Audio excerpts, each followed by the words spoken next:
conventional. Okay, and that's one thing that when you start to use self-ligating all that, you tend to not really need much other kind of tools to achieve dental expansion. Okay, just the wires, brackets itself can achieve pretty good dental expansion. Okay, but it's very important, just like everything else, we need to know the differences between dental and skeletal problems in the transverse, and then what is the correct treatment for those. Okay, I had one recently. I posted a case on Instagram, class 3 crossbite case, and I put some NGL questions, and somebody messaged, they said, "Doctor, should I refer all class 3 cases?" Okay. What would you answer to that? Depends. Diagnose. Right. Okay. And the thing is this: when I get questions like that, I'm very worried, because as you all know by now, or you should know by now, everything is on the spectrum. You have simple class 3 cases that anybody can treat, moderate, which are a little bit more difficult, and then the complex ones that you have to refer, right? But that goes for everything. Even class 2. You can have class 2 cases that are severe skeletal. If you measure and the ANP is like 10 degrees, do you want to do it? No, you have to refer, because this patient can only be treated with orthodontic surgery. There's not much other choice. Similarly with vertical, you should be able to tell the difference between a severe deep bite case, where it's a severe skeletal deep bite, the patient actually needs to be treated with orthodontic surgery, or a severe AOB, like skeletal open bite, where the patient can only be treated with orthodontic surgery. So everything is on a spectrum. Same thing with transverse. I get sometimes comments that are like, "Oh doctor, I think scissor bite cases, I will refer all scissor bite cases. Okay, or I will refer all cross bite cases." That's up to you. But honestly, just like everything else, there is a spectrum. You have very simple ones that if you do simple things, you will solve the problem straight away. Right? So let's go dive into it and take a deep dive into transverse problems.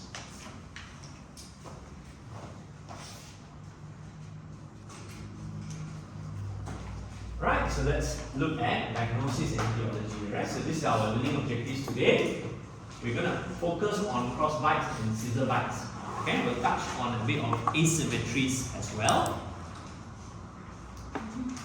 Right, and then the plan for stability. Yeah. Okay. So let's just look at your basic cross bite and scissor bite.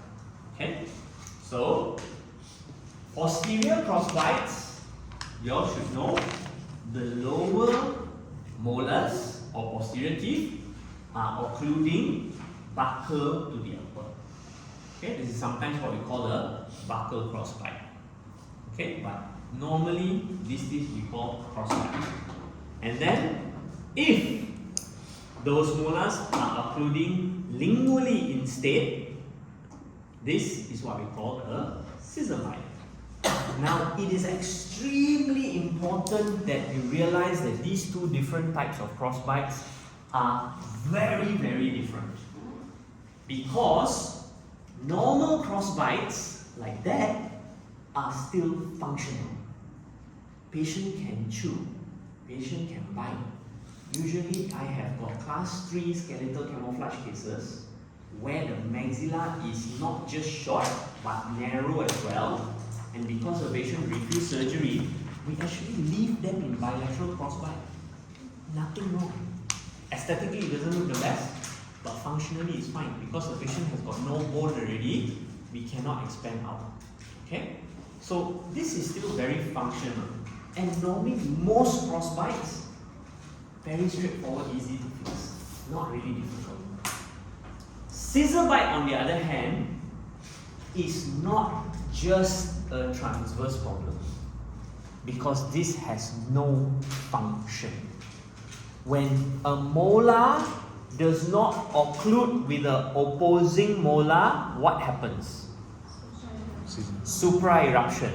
So when you have a scissor bite, not only do you have a transverse issue, over time they will erupt. And the more they erupt, the more it is a vertical problem. So you are actually dealing with buccal deep bites, etc. Okay, which affects the vertical dimension of the patient. What else? Crossbites can be unilateral. So here we have a crossbite. Here we got no crossbite. Bilateral. Dental.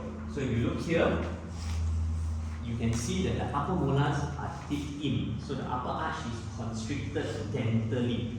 All we need to do is push those molars outwards to the correct angle. Your crossbite is corrected. So this is a dental crossbite. Or it could be skeletal. Now do you see? The maxilla is narrow, the mandible is wide, the molars are trying their best to reach the lower molars. They're like, oh, I keep flaring out already. Now how are you going to flare them out even more? You cannot, because the problem now is no bone. Okay? So it's very important to differentiate between what is a skeletal problem and a dental problem all the time. And not just class 1, class 2, class 3. Vertically and then transversely as well. Okay?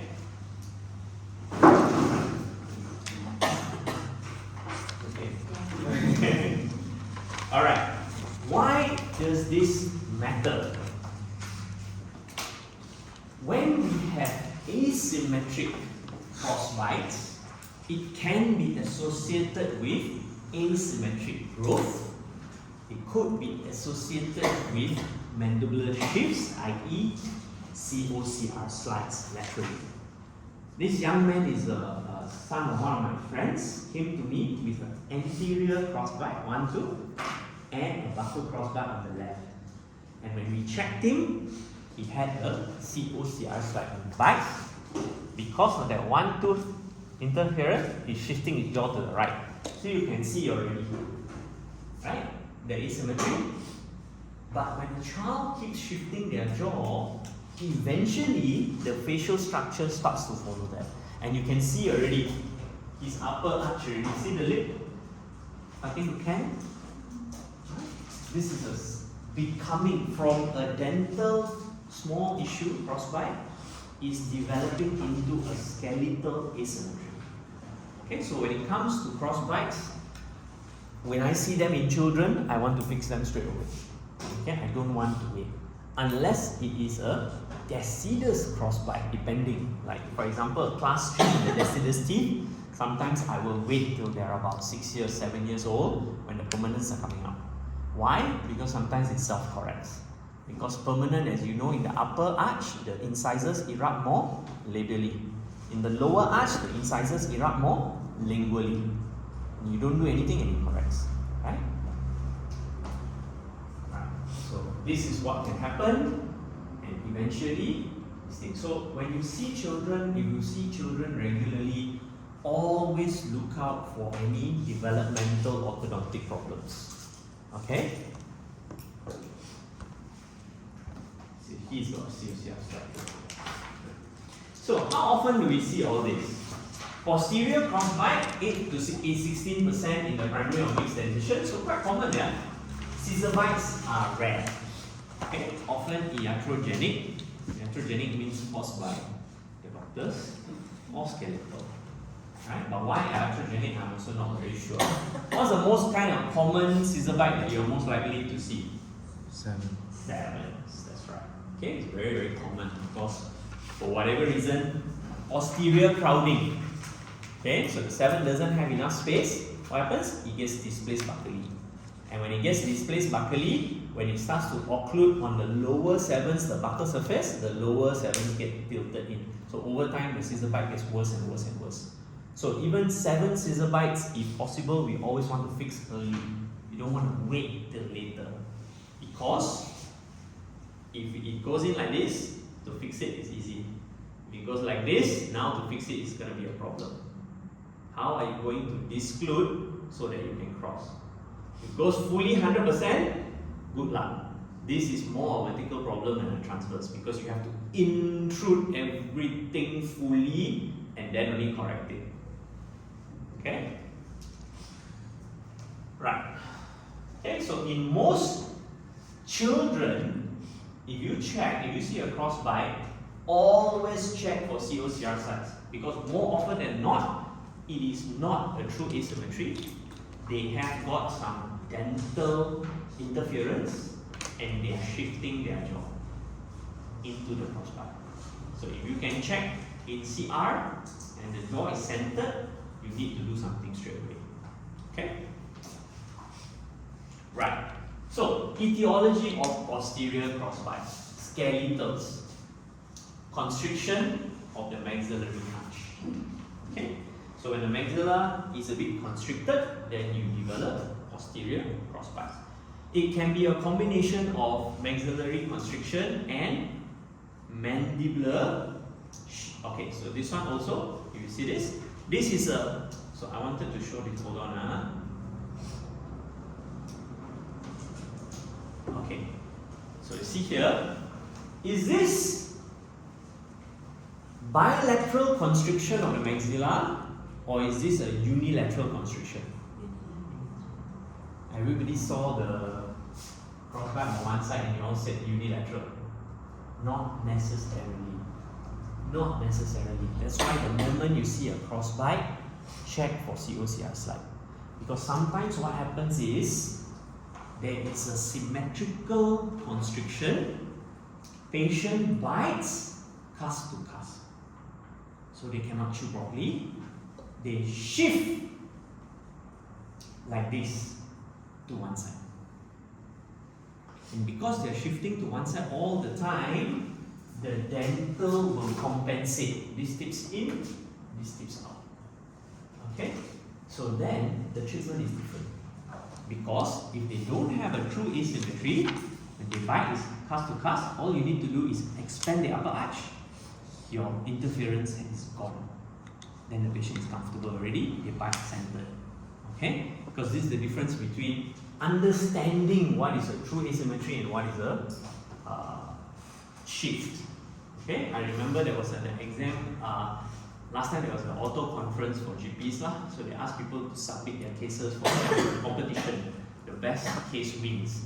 And I was invited to give my comments about the cases. So they sent me all the cases.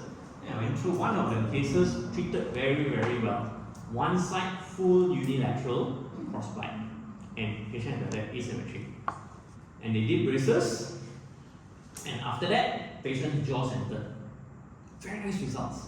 But I give very poor marks because of the conclusion. I said, this doctor does not understand what happened.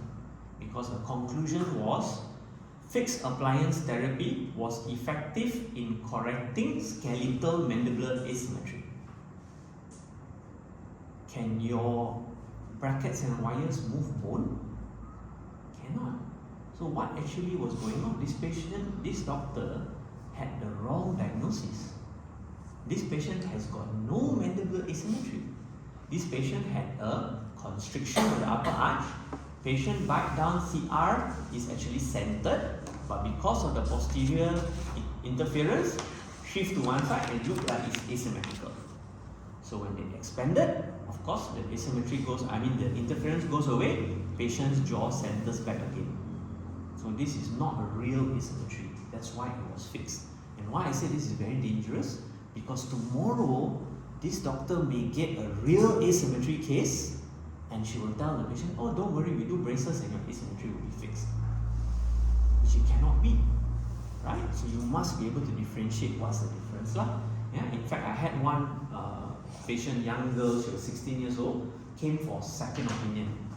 And clear-cut skeletal asymmetry.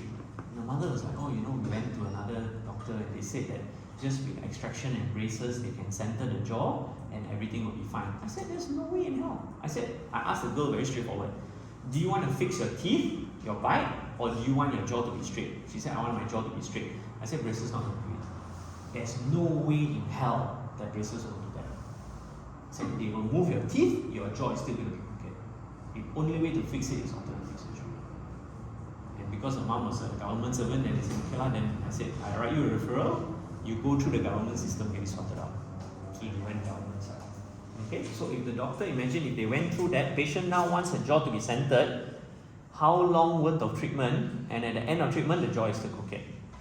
How are we going to explain that when now we're on two different tracks? Patient wants jaw to be straight, we are just fixing the teeth. Cannot. It's totally doesn't jive already. Okay, so always check for functional shape, i.e. COCR slide. Okay, for all crossbites, even scissor bites are by the way. Right. Okay, so what could cause this? We talked about maxillary constriction. Can be unilateral, can be bilateral. Can present with a unilateral crossbite because of COCR shift, or could present with a bilateral crossbite. So what causes constriction of the maxilla? One is habits. Okay. This kind of growth things, if you want to go into pediatric, I'm actually thinking of having a sub, or I wouldn't call it a master class, because by right we shouldn't be having master class for GPs. And who am I to call myself a master? Isn't it? Alright, but we want to do a more in-depth course on, I think, pediatrics, because pediatric orthodontics is getting a lot of attention right now, and a lot of people are doing it wrong, really bad. We are getting so many cases, a lot of money has been spent with almost no results, because people do not understand. Growth is complicated. Even orthodontists, a lot of orthodontists themselves don't understand the relationship. That's why if you talk to 3-4 different orthodontists about growth related things and all that, you will get 3-4 different answers. One person will say that, you have to intercept, you have to start. We have orthodontists who claim that orthodontic intervention should start at the age of 6 months. 6 months old, we can put a device in the mouth for the child and all that. We have orthodontists who say that, when the primary teeth erupt, we should already be checking the child and start doing something at 2.5. You have some that say 5 years old. You have some like me that say the best window is, depending on the problem, is a mixed addition. And you have some that say it's a bloody waste of time. Let them come when they're 13 and we'll fix the problem. So who knows what's the answer there? The reason why it's so many different replies is because there's so much information and we really don't know which is which. Because it's a lot of factors. So if you really want to go into children and you want to be successful, that's a key word. You can start treating kids. If you don't know what you're doing, you will have some successes, which may or may not be because of your treatment, because a lot of things self-correct. Or you could end up with a number of failures because we're not doing it, diagnosing the case the right way. Okay? Treatment depends on diagnosis, not on systems or what product is being sold or things like that. Okay, but that being said, it can be very rewarding if you have the patience to deal with children. Warning. Okay, how many of you treat kids regularly? How many of you want to treat kids regularly? Yeah, okay, you come for the course where we have it. Because if not, this is what they don't tell you. Everybody says, very good, see, you can do this for the child, can do this for the child and all that. Nobody talks about the practical difficulties of trying to do. There's a reason why a lot of senior orthodontists, actually, you see them where they got more white hair than me and all that, and they'll go like, what? No, never mind lah, 12 years old, come back, we'll fix it. Not because cannot be done anything, not because there's no advantage, because they know they're old already. You treat the kid, blood pressure go up, they have stroke in the surgery. Not the kid, not the orthodontist. So they want, I want to live long. So I'll see you when you're 12 years old. Alright? But it's very interesting, all this stuff. Okay? So, other than thumb sucking, what else do you know that can cause and people feel warm, huh? Seriously? I should stand here and talk. This side is hot. Jeffrey, change place with Samita. Two of you switch here, two of you switch there. Okay, anyway. Not really, it's not. It's up here only. It's this place only. This place only. This is the freezer place. Really? Yeah. Last time you always jump there. And nobody understands. Yeah, you got jacket on. Put your hoodie up. Not him. Alright. I'm really hot. Any of you feeling hot or cold? The rest of you are okay, yeah? I'm feeling very hot. Okay, anyway. Yeah. Everybody knows thumb sucking, right? Narrow maxilla. Why? Displaced thumb, so that causes what? Unopposed force from the buccinator. Okay, if you remember your theory also with dentures and stuff like that, the neutral zone. Pressure, you have the outside structures, that is your lips and your buccinators. You have the inside structure, that is your tongue. Pressure from the tongue must be balanced by the pressure from the outside. If tongue has got more pressure than the outside, you get expansion. In the interior, you get proclination.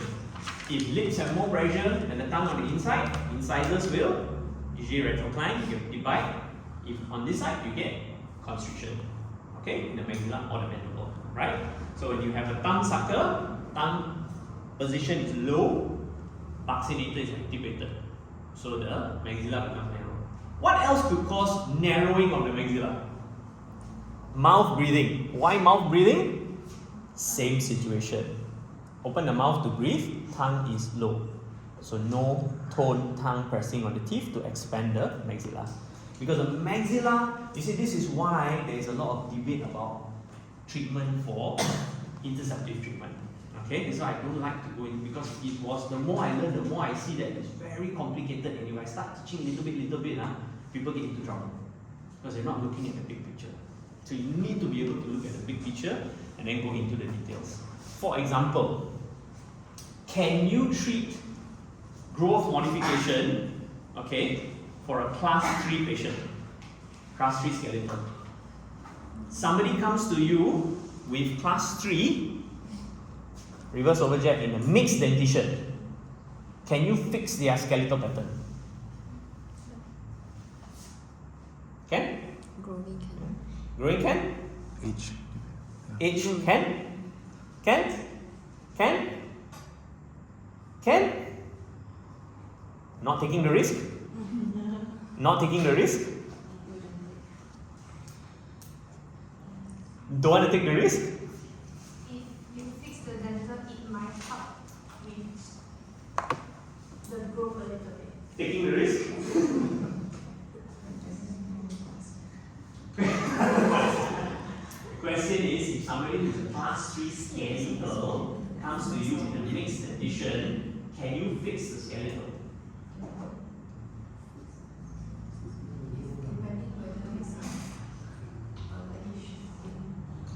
Okay, so in other words, you're saying it's a pseudo 3 or not?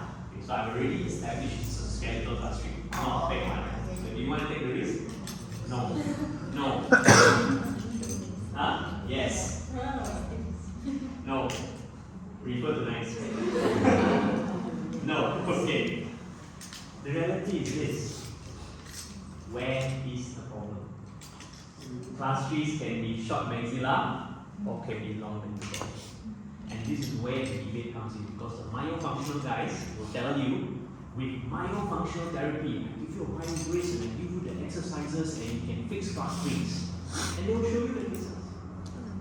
And then the orthodontist will tell you, oh, 可以 man, prevent jaw growth 那种不能 class 3 genetic is 你都不过 genetic 的。 Look at I remember I showed you guys the picture of that family, the Habsburg jaw. Clear-cut genetic. So who's right? Who's wrong?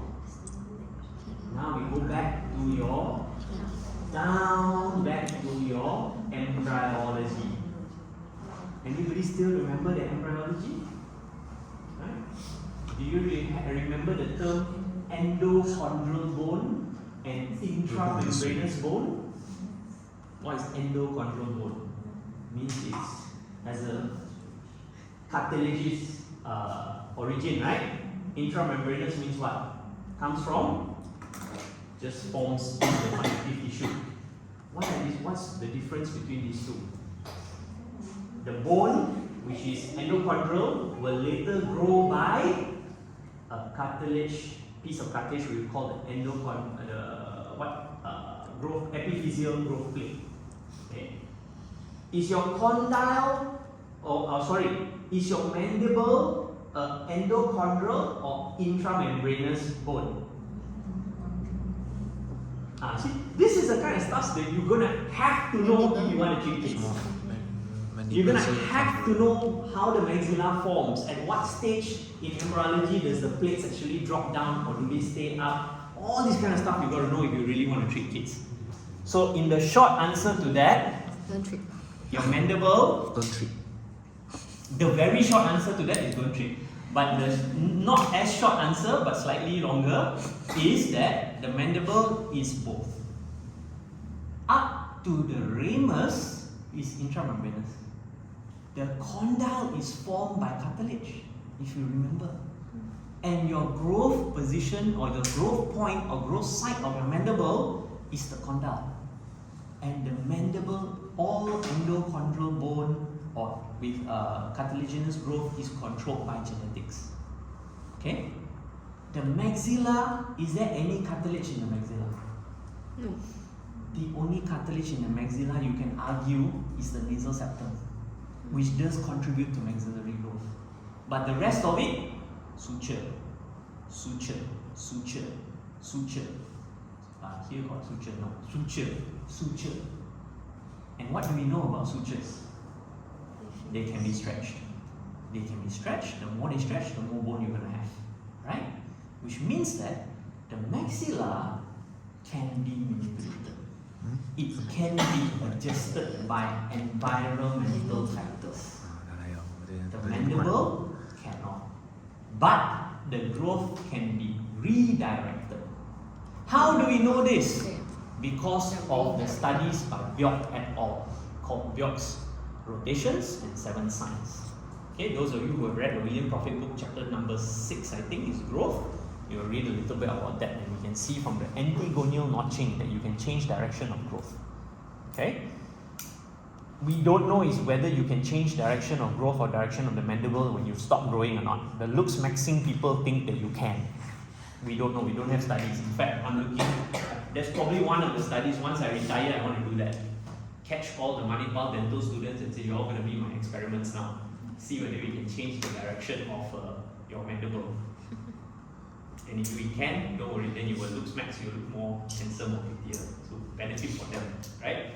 So anyway, this is why, because one group is talking about the maxilla, environmental, myofunctional treatment and all that, and one group is talking about the mandible. So in other words, there are phenotypes to class 3s, and we need to recognize the phenotype to see whether the treatment is going to be suitable or not. Okay? So this is why I have seen skeletal class 3 self-correct from body exercises, posture and breathing exercises. I couldn't believe it. Patient came to me mixed dentition, reverse overjet. In the mixed dentition, so the permanent incisors are in reverse overjet, no COCR slide. It's a true reverse overjet. And because the patient refused to wear face mask or the mother didn't want face mask treatment, I said never mind, he had very bad mouth breathing. So we said we refer him to ENT, who's very active in his type of treatment. He referred him to a body worker, which is basically, in Malaysia we call them body workers, overseas you would call them osteopaths. Okay? Or maybe to some extent myofunctional therapists. It's kind of like a bit of an overlap. There's not really well described in Malaysia. So he gave him exercises. Stand against the wall, posture exercises, raise the arm here, lift up your head lah, don't know what lah, which improved his breathing. He did it every day. And I said, well, if you want face mask, there's nothing much I can do until he's older, so I'll review him every 6 months. 6 months later, he comes in with an edge-to-edge bite. Like, okay, that's interesting. What did JJ do? I thought maybe he did nasal operations. He said nothing. We went body worker, they taught us the exercises, and he's been doing it every day. I said, alright, since he's improving, we can continue. Do you want to do face mask now? The mother said, no need lah. Improving, we see how. And by the time he's 12 years old, he's got a positive overjet bite. So that was interesting. Okay? So this is why, but I can take, if I had photos of that, I can take that one case, show the photos, open a myofunctional clinic or whatever, so look at this thing and then interview them and the boy like, I came in and I reverse it. Does one case mean that it's going to work for everybody? No. That's why it's very important to distinguish. Same thing with sleep as well. Okay? We were talking a little bit about it at lunch, how we need to diagnose case correctly. Yeah? So mouth breathing, tongue sucking, anything else?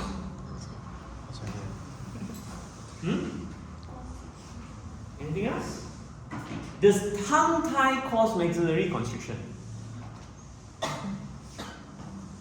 Are we justified then to release all tongue ties if we see it? Okay, my question is this: how they diagnose tongue tie? So the diagnosis usually ask the patient open wide, and they measure where the tongue can reach, whether it can reach to the tooth, behind the tooth, or to the back of the palate. That's one way. Another way is the what do you call this, tongue thrust, right? Does the tip of the tongue overlap the lower incisors?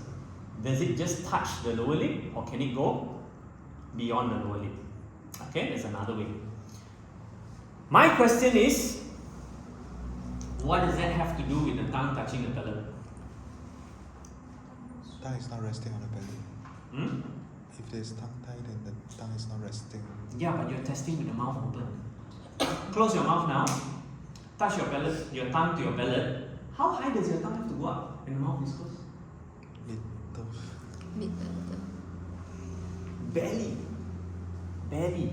And do you know that tongue ties also depends? You have anterior tongue tie, you have medium or the middle tongue ties, and posterior tongue ties. So sometimes releasing an anterior tongue tie does nothing, right? So the evidence doesn't support actually. And I have seen patients with severe tongue tie, the maxilla is so wide that I need to try to constrict the maxilla, too much spacing. So it doesn't follow. And then some people will say, oh, but you see tongue tie, do you see narrow arch? Do we see all tongue ties with narrow arches? Answer is no, right? So growth and habits and this thing is very complicated, and if you want to be successful in selecting the right cases, you really need to know things very, very in depth. It is not so simple. In fact, I feel that maybe pediatric orthodontics should be a subspecialty by its own also. Even orthodontists need, I myself did so much more reading, courses, studying to understand this. And still, I feel I'm not good enough. Right? If I had 1 year free time, I want to go do a residency in US. But unfortunately, I don't have 1 year time to go. My wife would kill me leaving the 2 kids with her alone to handle for 1 year. Okay? So that. Alright, so here we are. So mouth breathing, okay. Right. Scissor bites. If skeletal cause of scissor bite, crossbite, is maxillary constriction, the skeletal cause of scissor bite will be what? Scissor bite. Mandibulary constriction, right? So, maxilla is wide, which is always a good thing, but the mandible might be narrow. Have you all heard or do you remember the term Pierre-Robin syndrome? It's spelled Pierre-Robin, but it's pronounced Pierre-Robin, right? That's what is that? Underdeveloped mandible, isn't it? Babies, children, whole host of what do you call this? Whole host of issues. Okay, but you see the most common micronaphia or small lower jaw. Right? So the whole occlusion is locked inside. And if you have bilateral scissor bites of all the posterior teeth, that means there is no posterior occlusion at all. This is what we call a Brody bite. I don't know if you guys remember it from undergrad or not. Huh? Brody, B-R-O-D-I-E, Brody bite. Okay? So that's usually caused by the mandible being very narrow. So this is a skeletal problem. Dentally, it could be that the molars are tipped. Now, when you have 7 scissor bites, that means all the other teeth are okay. 7 scissor bites, this is usually the cause. It is almost always exclusively dental problem, not a skeletal problem. Which means that all 7 scissor bites need to be corrected. Please don't send me a picture and ask me, doctor, do I need to correct this? Because I see a lot of people treat 6 to 6, they see a 7 scissor bite, they leave it alone. What is the problem with leaving? I told you can leave a crossbite alone if it doesn't bother the patient. But what's the problem with leaving a scissor bite alone? Eventually, you're going to lose one or both teeth.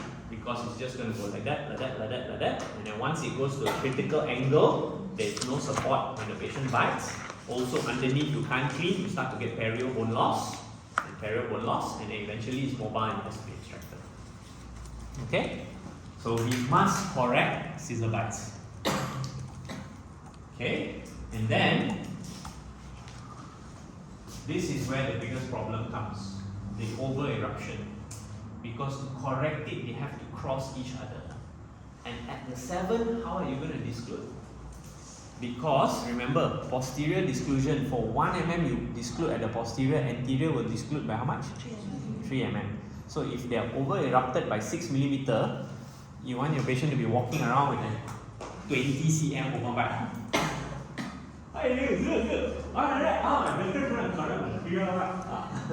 Right? Cannot lah.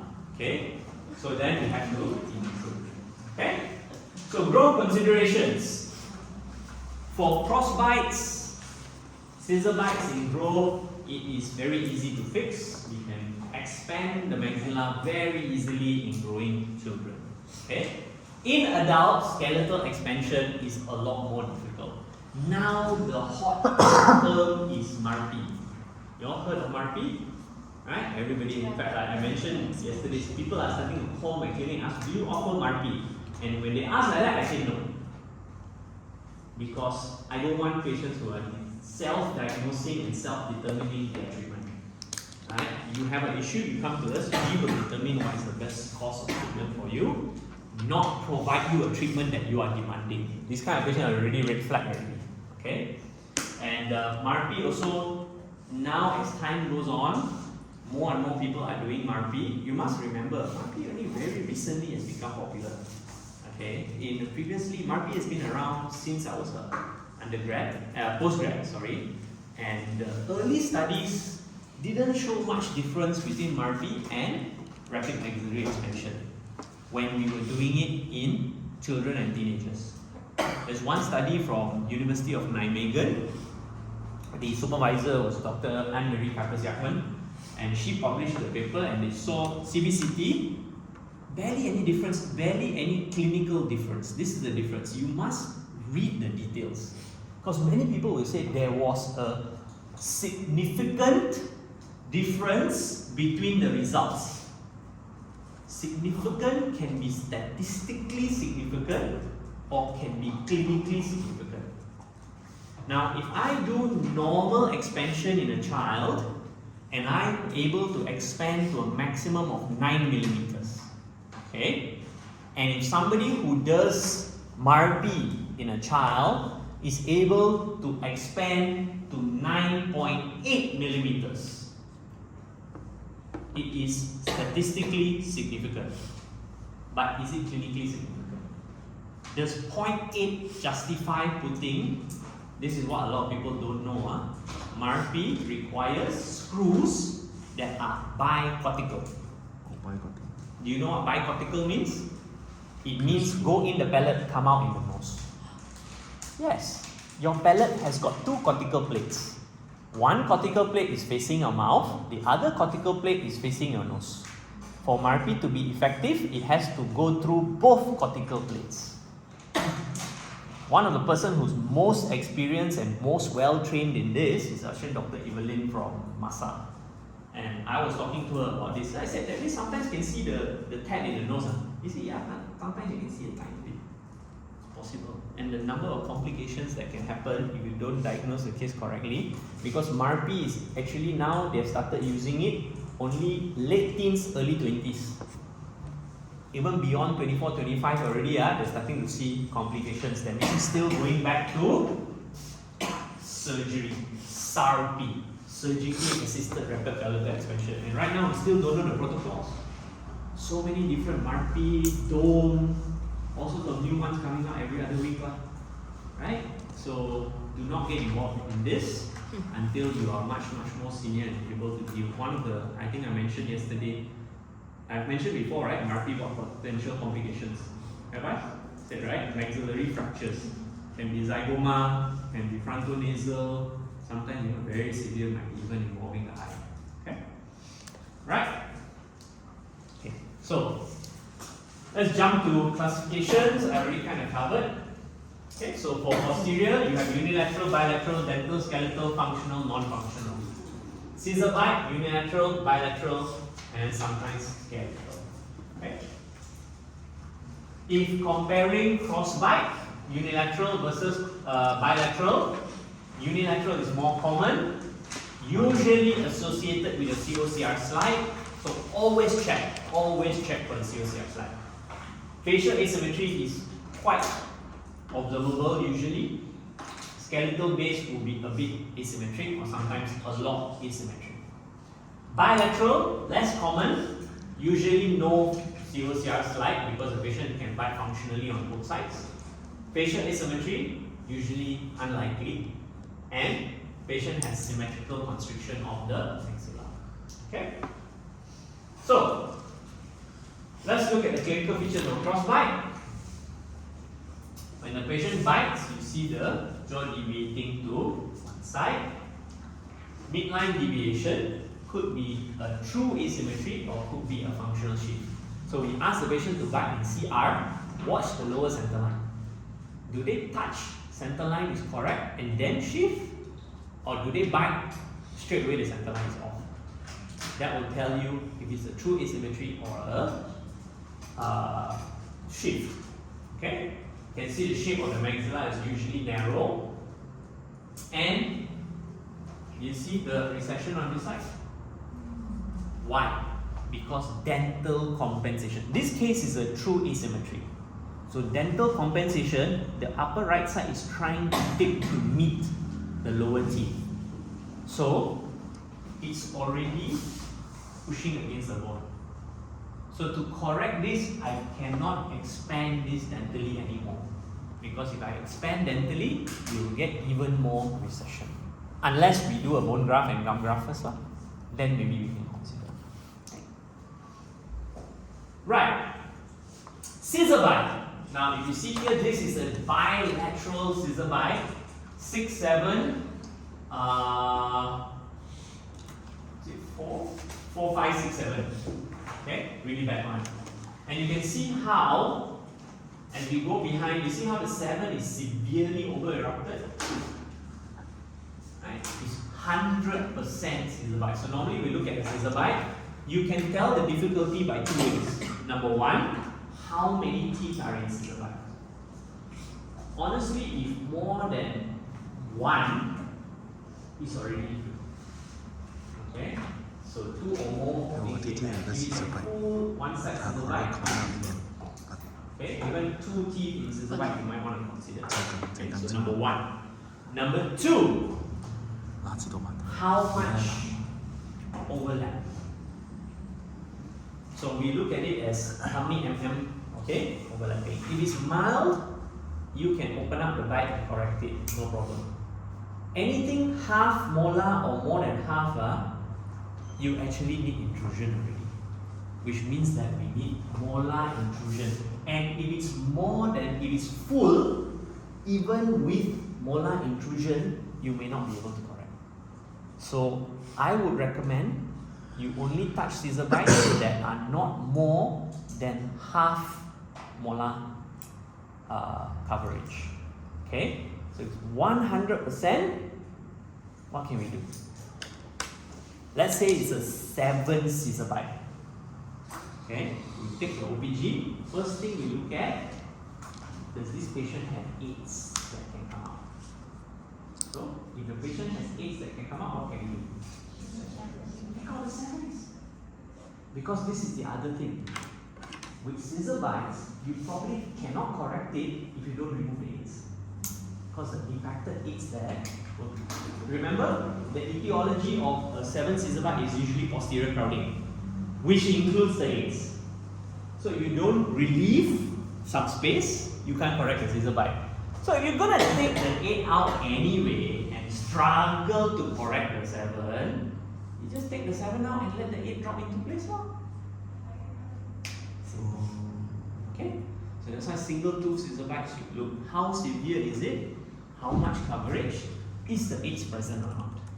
If there are no aids and you have this kind of scissor bite, what do you do? Please refer. Okay? Even I will struggle with this. I will have to put palatal tabs, buccal tabs. I will need buccal tabs in the lower as well. I'll show you the biomechanics for it. And everything looks nice and easy on a photograph or a diagram. Real life, not so much. Okay? Struggle with these kind of things. Okay? So, let's give you an image of true asymmetry and pseudo asymmetry. Okay? So, this is true asymmetry. You see how when the patient opens the mouth, the midline is still off, and then as the patient closes, it's straight down like that. True asymmetry. In a pseudo, see, patient open, in, center line is centered. Watch the patient as they close, straight in, center. But there is a interference. Because of the interference, patient shift. So this is a pseudo asymmetry. There is no real asymmetry. Okay? So this one, if you treat the patient in orthodontics, their face will improve. And then you can tell, see, I fixed your face, when actually you didn't. Okay, but you can claim the credit lah. Okay? But the problem is that one day they are going to tell their friend with the true asymmetry, and the friend will come in and say, oh doctor, you fixed my friend's jaw, you fixed my jaw also. Then you say, I cannot. They say, oh, why? Why are you being not fair? Okay, so anyway, okay, so I think pretty much covered this already. I explained everything in detail. This is for this one, your notes, is it covered or not? Oh, it doesn't uncover. No, okay. Maybe you guys want to take a picture to just for reference. Okay, to print and connect to your notes. Okay, so skeletal, either we correct this maxillary constriction by expanding skeletally. Okay, in growing patients, the most effective, not the most effective, but the most common way to expand skeletally is rapid maxillary expansion. If the patient is towards the end of growth, that's where marking comes in. If the patient is completely finished growing, they've got fused bones, they need surgically assisted rapid maxillary expansion. Okay? Otherwise, we can attempt to camouflage. How do we camouflage? By flaring the posterior teeth, tipping the posterior buccally and tipping the lowers lingually. But there's a limit to how much you can do. For dental crossbites, it's just correcting the dental constriction. That can be done very easily. We can use removable appliance if you want to do that first with an expansion screw. We can use self-ligating with arch wires, even conventional with arch wires. But the difference is what? With self-ligating, when do you see the expansion? And conventional, when do you see the expansion? Remember what I said yesterday? Remember? Okay, with self-ligating, even as you upgrade the NITI, you will see the expansion. With conventional, you usually have to go to stainless steel and manually expand the wire to get the expansion. Okay, so that's a slight difference that you see. Right, so examination and diagnosis, you go through the same thing, but extra care for extra oral examination because we need to see the asymmetry, COCR shape. So let's talk about history first. If your patient has asymmetry, what do we need to know? We need to know when did you first notice it? Because we have to know whether it's developmental, functional, or is it pathological. Okay? Is it getting worse with time? If it's a child, is there any history of trauma? Because any knock to the condyle, fall on the chin, very common. You see mandibular asymmetry and then you see a scar on the chin. Because children they fall down straight like that, they hit the chin. You can transfer, you all remember what's a Gutsman fracture? Right? Hit here, the neck of the condyle can fracture. Gutsman fracture is bilateral, but with children, sometimes one side fractures. So it's an undiagnosed condylar fracture that is healed over time, and it's scarring, there's lack of growth. So you get asymmetric growth. Could be because of too much growth. And the very scary one that is very rare, but that being said, I've seen 2 in my career, is condylar hyperplasia. Okay, condylar hyperplasia is a tumor of one condyle. The condyle continues to grow non-stop. Now, as a GP, maybe you don't have to worry about this because the patient usually comes in with very severe asymmetry. You will refer to the orthodontist or oral surgeon. As orthodontist and oral surgeon, we have to be very aware because if we do orthodontic surgery, standard orthodontic surgery, we fix everything, within 2-3 years the patient is asymmetric again because the condyle is growing. So the treatment is actually a condylectomy. So what are the kind of things that you need to alarm bells for this? Patient will say, I said, when was the transverse problem noticed? Usually it's noticed later. They say like when I was a teenager or when I was 19, 20, I noticed, because what happens is one side is normal, so both condyles are growing together. One side stops growing because the patient is an adult already, but the side that is screwed up will continue to grow. Right? So they will say, I noticed it when I was in my teens or late teens. Then, getting worse with time, and these are usually adults, 20-something years old, 30. They say, yeah, it's continuous. Even you see my picture when I was 21 and now, a lot of difference. This is usually indicative of condylar hyperplasia. And how do we diagnose? We do a bone scan. Technician bone scan, we put in radioisotope in the blood. It will be picked up by the bones that are still growing, and then we do a nuclear scan to see where's the hot spots. Okay. Right. Family history, asymmetries can be genetic. Next, extraoral examination, you want to see the level of asymmetry. Is it, let's take it backwards lah. Okay, simplest to most complex lah. You can have asymmetry of the chin. When you look at the patient, the jaw looks sengit, but when you look at the occlusion, it's perfect, everything is centered. That's because just the chin is off. Okay, could be the body. One side the body is longer. Then you have asymmetries where the bite is off, the chin is off, but the height is the same. That's because body one side is longer, one side is shorter. So it's like this. Okay, that means this border is the same. Then you have got situation like this. You can see long here and short. So one border is lower, one border is higher. This is usually associated with the condyle also is long on one side, short on one side. Okay. Next, we have to see the lip structure as well. Because when you see this, if the patient smiles here, sometimes you can see it. But generally, if you see the mouth is skewed, patient smile, you will see canting. So now the mandible is asymmetric and the maxilla is asymmetric. Okay, it becomes a lot more complicated. Then you have got situation like this. So between this and this is the same issue. Maxilla is asymmetric, mandible is asymmetric. But in this case, this side is long. In this case, this side is short. So this could be due to trauma, early lack of growth on one side. Okay, and you have another one. So you see in this one, all the eyes are level, right? You have another one where the eye is different height. That is panfacial asymmetry. You will notice if you get the patient to really stand straight, the ear different height, eye different height, nose also slightly sengit, maxilla canted, mandible canted. This one, if the patient has very high demands, we need to refer to Korea. Malaysia also nobody can do one. Okay? Alright, so facial asymmetry, you need to determine skeletal at what level?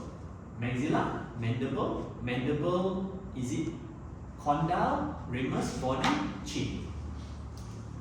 And if it's obvious skeletal asymmetry and the patient walks in saying that, all skeletal problems, I ask the patient the same thing. I say, if I fix your teeth and your smile, but I can't fix your face, are you happy? And the patient says, no, this is my problem. And you refer the case now, it's a skeletal problem. Okay? Even growing children, asymmetries are very hard to treat. You're unlikely to get a good result.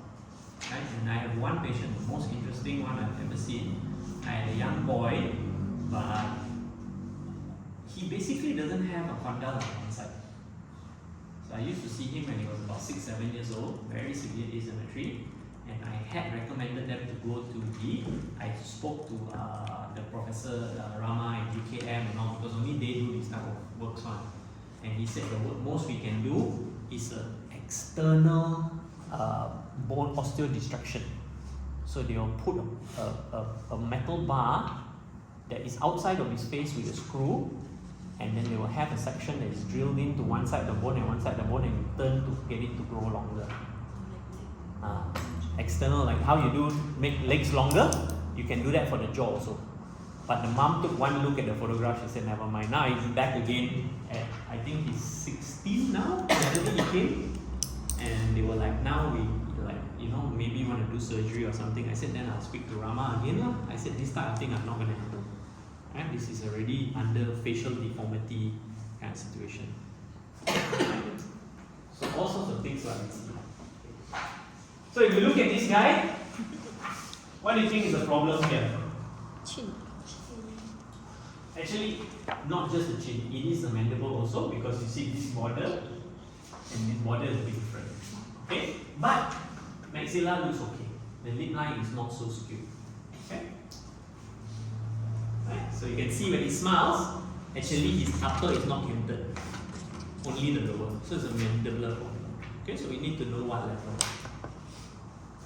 Okay, that's by the way, that's his lower center line nowadays. So asymmetry is quite a lot.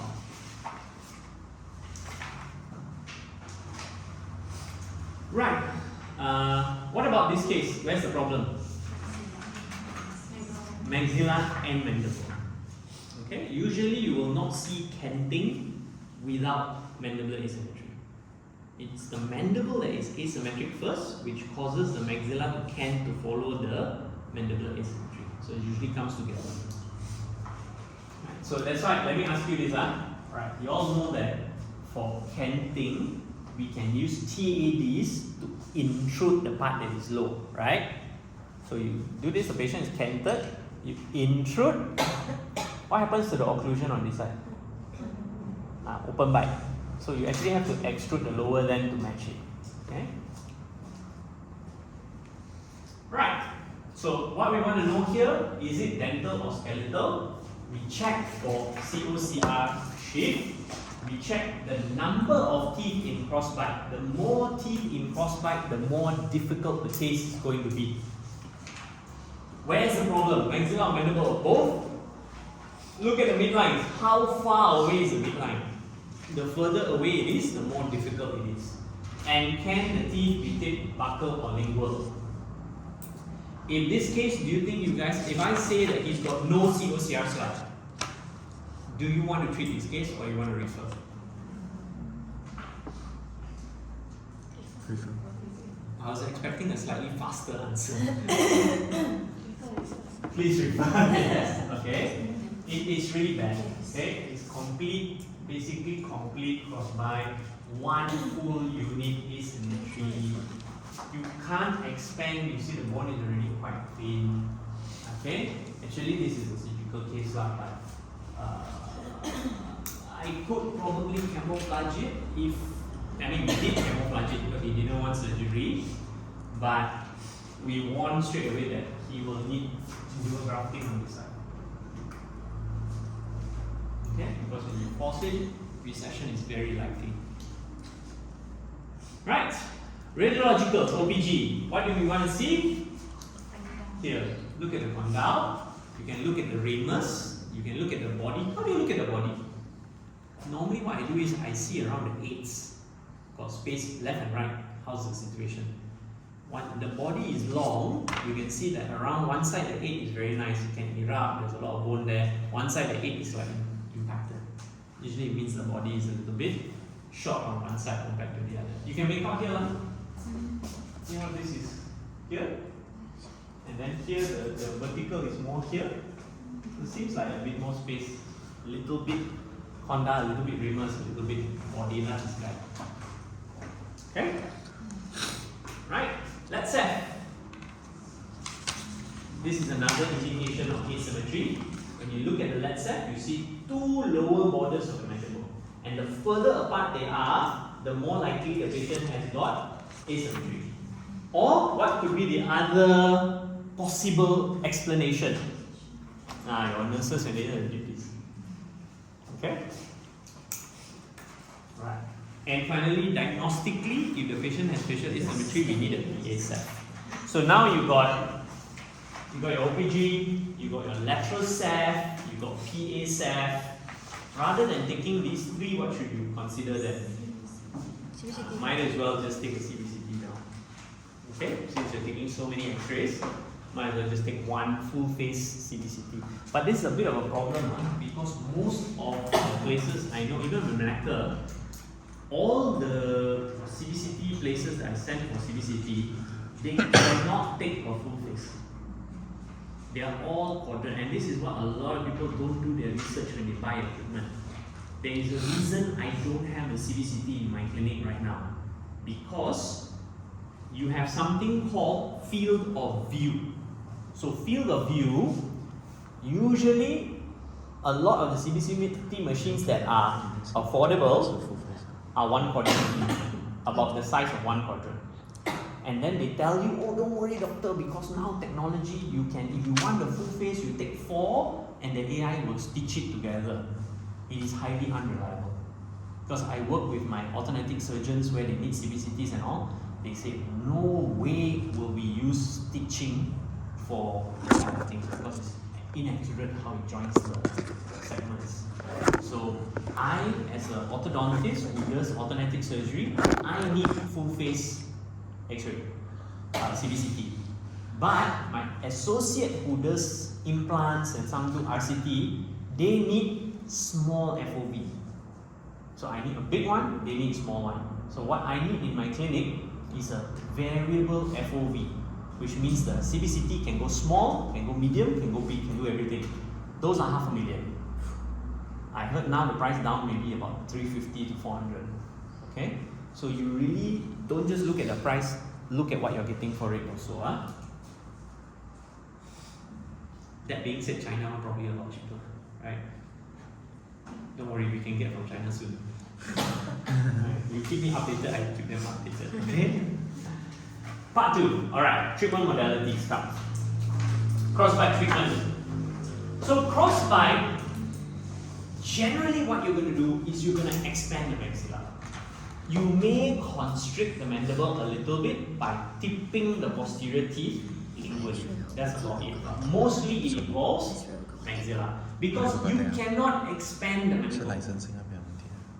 This is a big problem that we are facing because people are going around, they're like, oh, for sleep, for this, for looks maxing, you can expand the maxilla, and then they're expanding the maxilla to wazoo and creating bilateral scissor bites.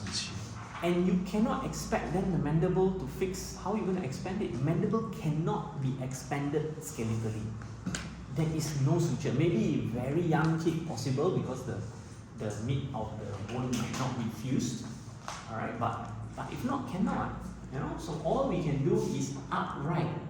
So it's very careful with this maxillary expansion. There's such a thing as overexpansion also. Right? At one point I got very gung-ho because I had a lot of interceptive cases and our goal was not extraction. We want to expand, we don't want to do extraction. And I remember there's one kid, severe potential crowding, canines are going to become impacted. So we did RME, we expanded it, got the canines down, and then the comment from the parents was that, oh, doctor, I said, how, everything good? Then I said, doctor, my child's smile is too toothy. I said, what do you mean? She looked like shark when she smiles, it's just teeth to me. It looks very weird. This is something we have to keep in mind of cultural differences. Angmo want that kind of smile. When they smile, it's just like teeth. You don't see. That's why the Damon will say buccal corridor, buccal corridor. We'll talk about that next module. Smile aesthetics, buccal corridors and all that. Asians don't like You see that is tooth to tooth all the way. They're very sensitive. Too much tooth too big, this, that. So there is such a thing as overexpansion. So I'm very careful now. I look at the patient's overall face and smile before I recommend whether we should expand or not. Okay? Right? Dental, we can always expand dentally if there is sufficient bone. Another way, like I told you yesterday, you can draw a line, the Wala ridge, which is the mucogingival junction around the teeth, and then the buccal facial axis there, and see what's the difference. That tells you how much you can upright the teeth. Okay, not skeletal expansion, upright the teeth. Okay, so okay, so let's talk about skeletal expansion first. I will walk you through. Actually, RME, the procedure is not all in procedure profit. There's a section on it. Yeah. 所以就係往有冇地方望得成日都是飛嗰啲。可以不做明年了，那就明年了。下午。这个还好，还行。What was I saying? Yeah, I'll walk you through the RME, but you can read the William Profit's textbook on RME, rapid maxillary expansion. It's quite good. Okay, so these are actually the established guidelines at the moment. Okay, that have been around. Things have become a bit muddy because of MARPI. They're claiming MARPI to do everything. MARPI, originally people started introducing because they said that as an alternative to surgical expansion, you can do MARPI. Which means that after the patient is 20 and above. But I have seen people now starting to do MARPI in kids as young as 9 years old. Which, according to the 50 years of literature and research, you don't need to do that. 9 years old is an optimum age for skeletal expansion. I have seen orthodontists promoting skeletal expansion, rapid maxillary expansion in 6 years old, 7 years old. The established 50 years worth of research said that you shouldn't do it that young because you can mess up the development of the nose. Because the nasal bridge all has not formed properly, if you bump like that, you cause hooking and humping of the what do you call this, dorsal whatever lah. I don't know, I'm not ENT. Okay, so that is why they said no. And true enough, the people who are promoting this early kind of rapid maxillary expansion, I attended the talks, and they themselves said, oh, so you know, we were doing and we ran into problems, so now we do a slow protocol and we find the problems are resolving. If you slow protocol, you can do it with removable one. See, so you have to, if you're experienced, you can catch people in their inconsistencies. They say, I recommend rapid maxillary expansion for children below the age of what is recommended. But then when you talk to them, yeah, there were problems, so we have now adopted a slow expansion protocol. Then this is not rapid anymore. And why on your Instagram, when it's 30-second reel, you say it's rapid? This is the problem with social media education. Okay? When you listen to the long story, you see that, hey, wait a minute, you said something else, or you didn't qualify it in your social media. And when you question people on it, they say, well, you know, social media, we only have 1 minute to explain. It's a lot of things we have to explain. So be very careful. Okay? I would suggest follow established protocols until proven otherwise. That means unequivocal evidence to say this is the right way to do it. Because on top of that, you are not specialists. So if anything happens, they will say, who told you to do it this way? What established protocol? As a general practitioner, I think it's safe if you follow established protocols. Don't try to do things that are still considered experimental. Specialists, we get away with it a little bit because we can argue our way, quote a different paper, we know how to kind of thing lah. Okay, and then our credentials also do have a level of backup. But as a general practitioner, don't experiment. Okay, established protocols are the best. So let's talk about okay, one by one. Simple skeletal expansion can be achieved in young children, that's why if it's the early mixed dentition or deciduous dentition, I wouldn't even talk about maxillary expansion, because you put in a functional appliance, you can get expansion already. How does a functional appliance work? Usually by buccal shields. So the patient wears the appliance, the cheeks are pulled away, and you have pressure from the tongue working on the maxilla and thing to push it open. Okay? This is what we call a Frankel regulator. This is a class 2 Frankel regulator for class 2 cases. And if you look at the design, actually this is what your myobrace, EF line, all are based on. Okay? They are all over the counter Frankel regulators. So it does help to some degree, but very minimal. Because when you put in this myofunctional appliance, you can only get expansion of the teeth and the palate up to where the buccal shield is. After that, you have to change the appliance again. That's why myobrace you have different expansion. And to be honest, if you go through the actual myobrace education series, which you can find the slides online actually, all of them do maxillary expansion with a separate appliance first. And then only they give the patient the myofunctional appliance. They do not expand with the so-called myofunctional appliance. Okay? When I say myofunctional appliance, basically I'm talking about a piece of rubber lah. Right? So they use a coffin spring or they use an expander to expand first. And then some of them create their own name for it. Like they call it a bioblock. So they have courses that are expand, use the secrets of bioblock. What is this bioblock? I see the photograph. This is a bloody coffin spring, which people have been using since the 1950s. Nama aja kaya, bioblock. Right? Nothing special. Most of the stuff all we've been doing for a long time. Okay? Right, so these are buccal shields, unopposed force from the tongue. Okay? Unpredictable. Unpredictable because do you think your patient can wear this like all the time? So it's not full-time appliance, it is really questionable. How often the patient wears will be related to how much change you see, and also related to habits. That's why it's the myofunctional appliances. Myo means muscle, function means function. Actually, what is it? It is a tool to train the muscles to function properly. So most myofunctional appliances will fail without proper myofunctional therapy. So when people talk about myofunctional therapy, they get the wrong idea. They think that, oh, it's this, I give the kid this biobrace and I'm doing myofunctional therapy. No! That's like people wanting to go into bodybuilding and you said, I bought the dumbbells. No change. I said, you lift the dumbbells up. You said, oh, I have to lift up. Same thing, that device without the exercises, that's the key factor. Without exercises, you're just buying dumbbells and keeping it at home. Okay? Alright.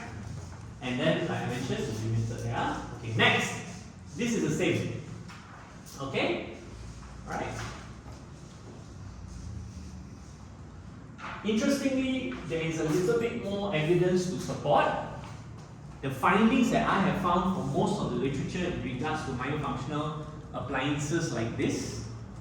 Is the finding is that this is better than nothing, not as good as a custom device.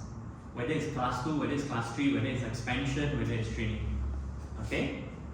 So I use these. It's not that I like to make fun of it and all that kind of stuff. But it's not bad. It's a good, but it's a tool, just like everything else. You need to know how to use it. And I normally use this when I cannot use a custom device, because ultimately this is still better than nothing.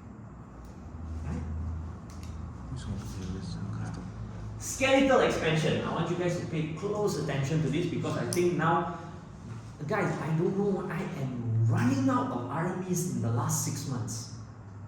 Every time I order a set of RMEs, by the time they come and all that is more or less all mine, because I order like 2 to 4, 5 at one go. By the time they come and all that, almost all 5 RMEs are booked already. The number of children coming in with maxillary constriction, breathing issues, developmental issues because of habits and all is ridiculous. ridiculous, and especially upper, what do you call this, crowding. I don't know, it's because parents are more aware, because most of the parents who bring their children, they themselves have had ortho. Could be that, or is there something else, environmental issues that are actually making the situation worse? If we wanted to sit down like this, I can have like a 4-hour podcast and discuss this, alright? But it's happening a lot, so I think I really want you to pay close attention to this, because all of you can do this, okay? Number 1, skeletal expansion comes from this.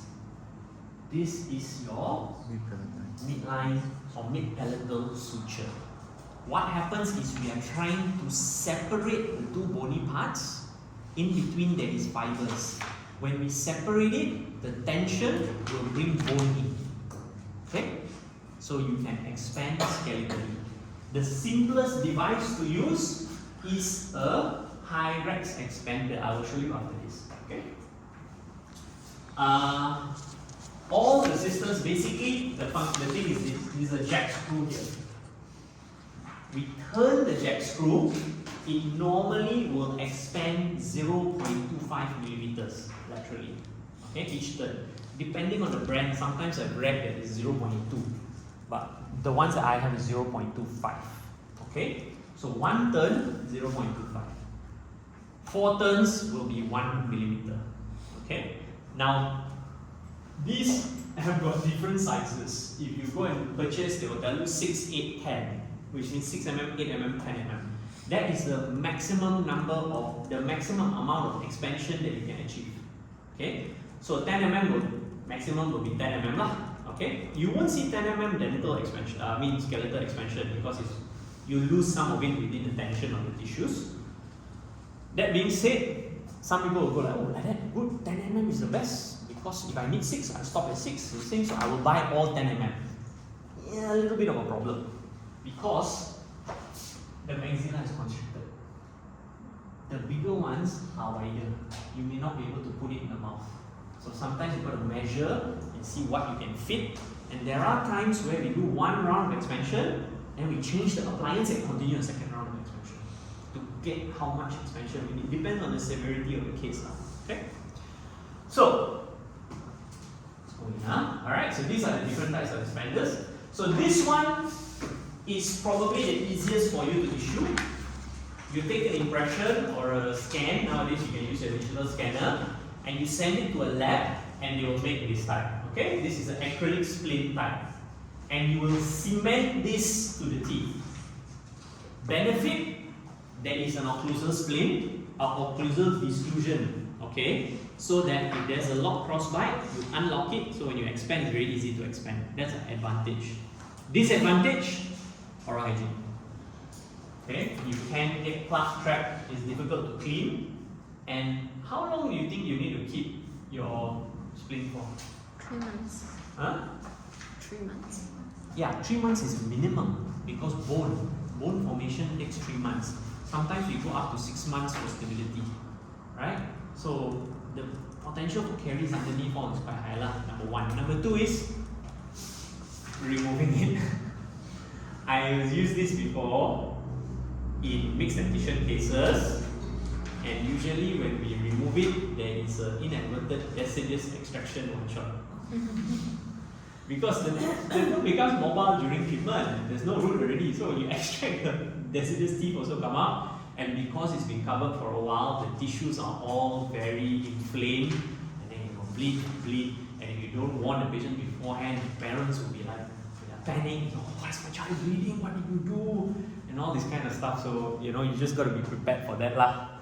Okay, I personally don't do this very often anymore, because I'm a bit more concerned about oral hygiene. And I once where, because how do you remove it? Normally we just spot etch lah, just do a dot GIC, something like that, because they would recommend that you use temporary cement. I find that temporary cement will always come out, and with an expander you really need very good retention. So if you expand and it comes loose, your expansion will collapse very, very quickly, because it's fibers being stretched. Okay, because we're doing rapid expansion. So I wouldn't recommend, I mean, you can do this, it's fine, because the labs, otherwise, most labs will give you something like this, because if you don't put bands. Okay? Next option is, this is good for those of you who are trying to do face masks, because the posterior bite plate will act as a disclusion to correct the crossbite also.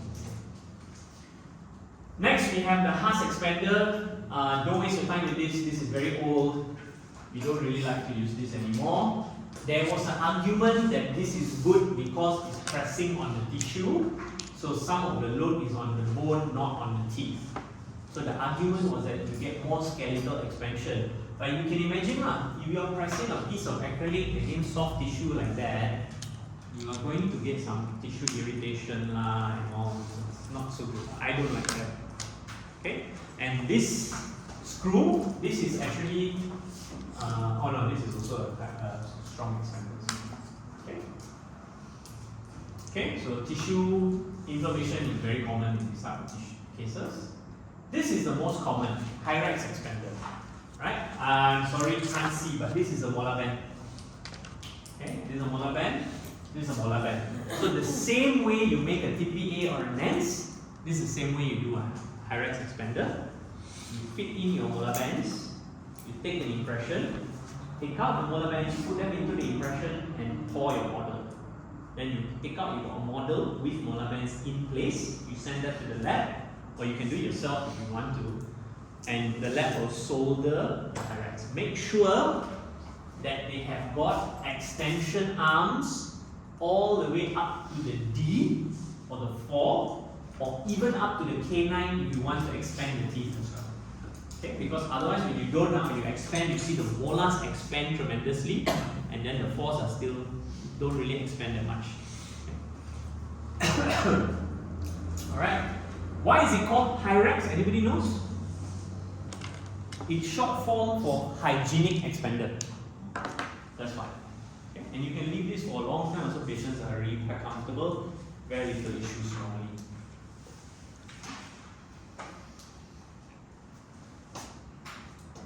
You will definitely see some posterior tooth tipping because it's connected to the molars, so you see the molars flare buckly, right? But normally second phase of treatment, fixed appliance, we will correct the angulation. So this is what's happening here. We expand and you split the palatal suture, so you get skeletal expansion. Because the patient is young, not only is the mid-palatal suture loose, the circummaxillary sutures are also loose. So when you expand, it will expand bilaterally. Okay? Now in adults, this is why MRP is such a, kind of risky area. One of the other complications in MRP is that when you expand, because you are cracking the suture open, one side the maxilla expands, one side doesn't expand. Because the sutures on one side are more fused than the other. So can you imagine unilateral maxillary expansion?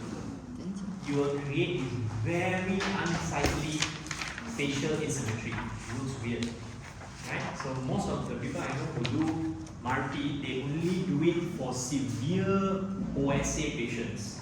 I asked Dr. Evelyn this, I said, how do you feel doing this and you're worried that the patient got maxillary fracture unilateral expansion it's so scary side effects. She said, maybe our patients, if we don't do for them, they are on the path to die already. Because that's how severe the OSA is. Right? So, and do you know that what is the number one cause of death in Malaysia after diabetes and heart disease? Road traffic accidents. Right? 12% of all road traffic accidents, JPJ has said that it could be related to microsleep, which is directly connected to OSA. So it's not wrong if you tell somebody who's got severe OSA and say you don't get treated, you could die. So really, I will die in my sleep. No, you die while you're driving. Because you got off on the wheel, right? Okay? And this is the other side effect. Dental tipping. Okay? Cannot run away. That's why they suggest MRP actually.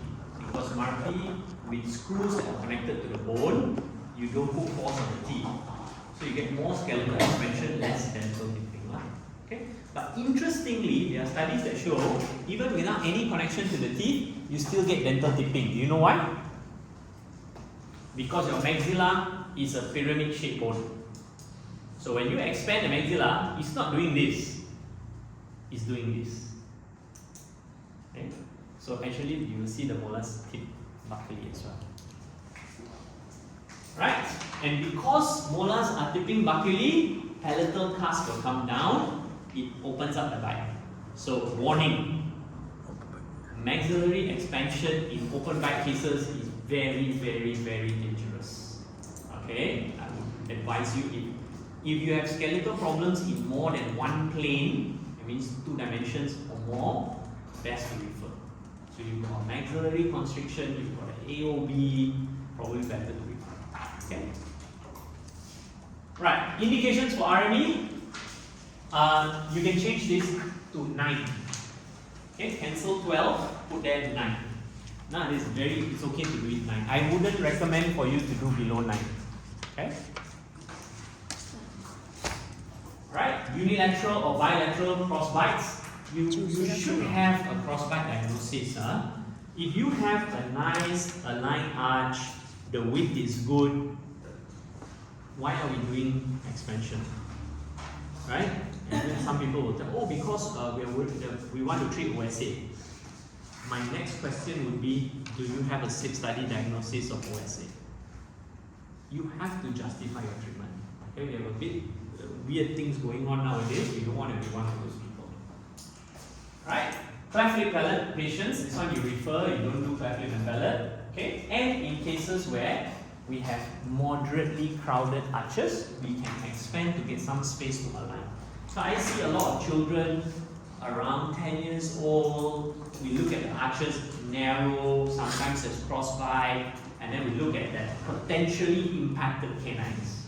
Because the C is very small, you see the OPG, the canine is very big. So we go in with expanders, and actually we end up very nice results. The canine just drops down later. Okay? Right, contraindication, open bite tendency, I already explained why. Skeletal asymmetry with severe AP and vertical discrepancy. Why? Because the patient got so many problems, they're better off with surgery. Fixing all problems at the same time. Solving one expansion is not going to solve the others. In fact, if the patient has a vertical issue, like an AOB, you do expansion, you make the AOB worse.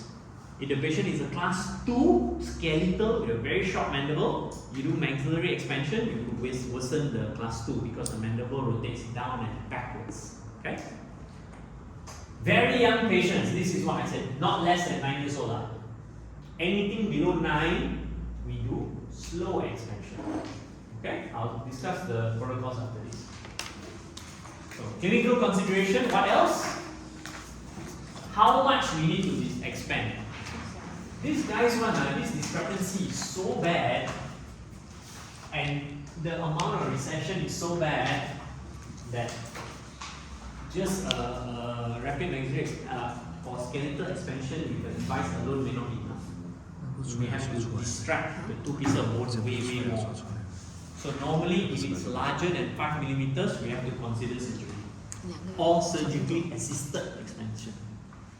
Severity of crossbite, initial angulation of posterior teeth. Okay, without, like this case is okay because you see the teeth are tipped lingually.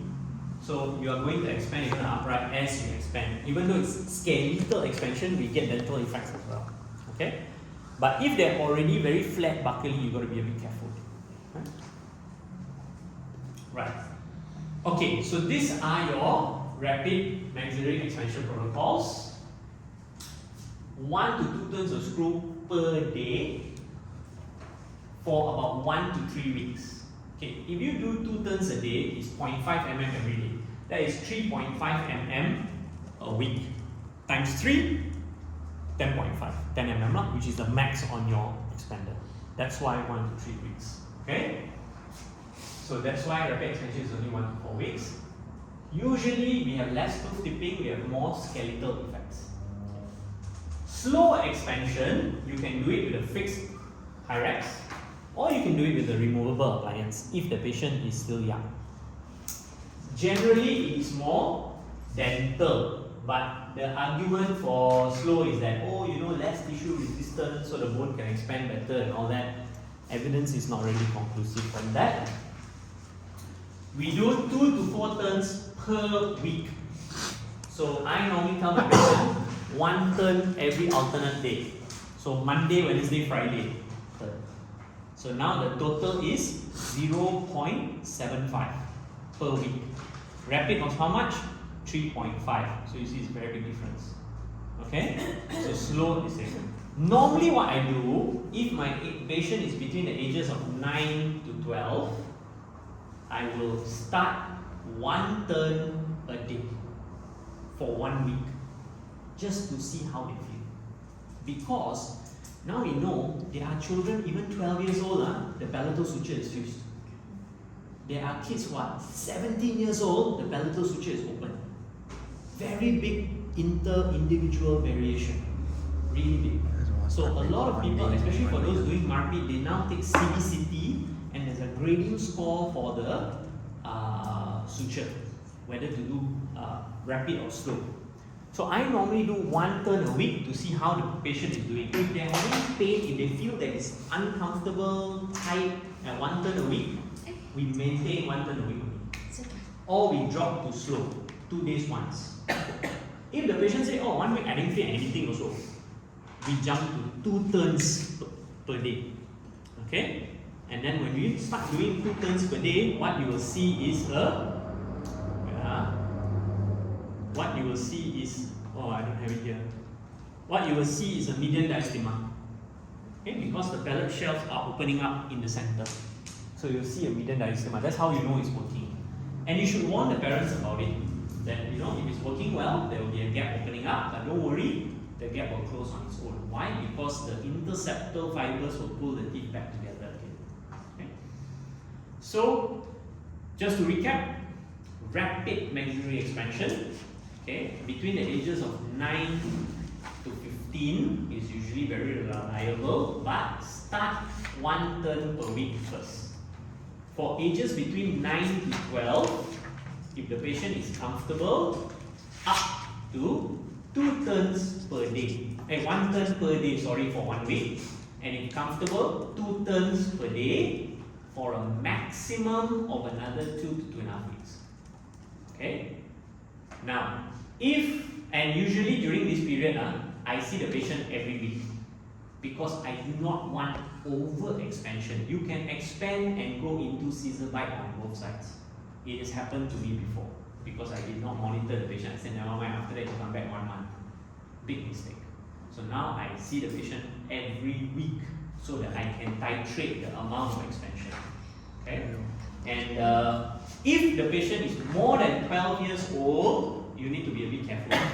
1 turn per day for 1 week. If the patient is completely fine, 2 turns per day, just like the younger patient. If the patient says that it's a bit uncomfortable but I'm fine, continue 1 turn per day. If the patient said it was quite painful, drop to 1 turn every 2 days. Pain is usually a warning sign for us that things are not okay. Alright, so painful, if this is painful, if the parents come and say, when I turn, my child says it's very painful, then you tell them, okay, don't turn, we alternate. 1 day turn, 1 day don't turn. 1 day turn, 1 day don't turn. Okay? Any questions up to now? Yes? Also, we have to correct it. 你玩到俾佢 Is 知 not 道，你做幾多生意啊？ Overcorrect a little bit. Slight buccal overjet. So basically, in skeletal crossbites, you correct it until the palatal cusp of the upper tooth is occluding with the palatal occlusal slope. Is occluding with the buccal occlusal slope. So slightly more than the mid was. Because when you remove one, you always get one something. 像我那个，我之前有那个，我的 clinic 是做一般的。 Right. In adults, 他最多是 sinus stiff。 MARPI is possible, but nowadays, so you must always be prepared to have therapy. So the people I know who do MARPI, they have an oral surgeon backup 电子有一个 to go in, and the patients are already taken consent warned that any complications they may have to go in and do a release of the bone GA. So the patient is well aware. You don't follow what the suppliers are telling you. Don't worry, doctor, you put it in, you put 2 screws and you jack it open.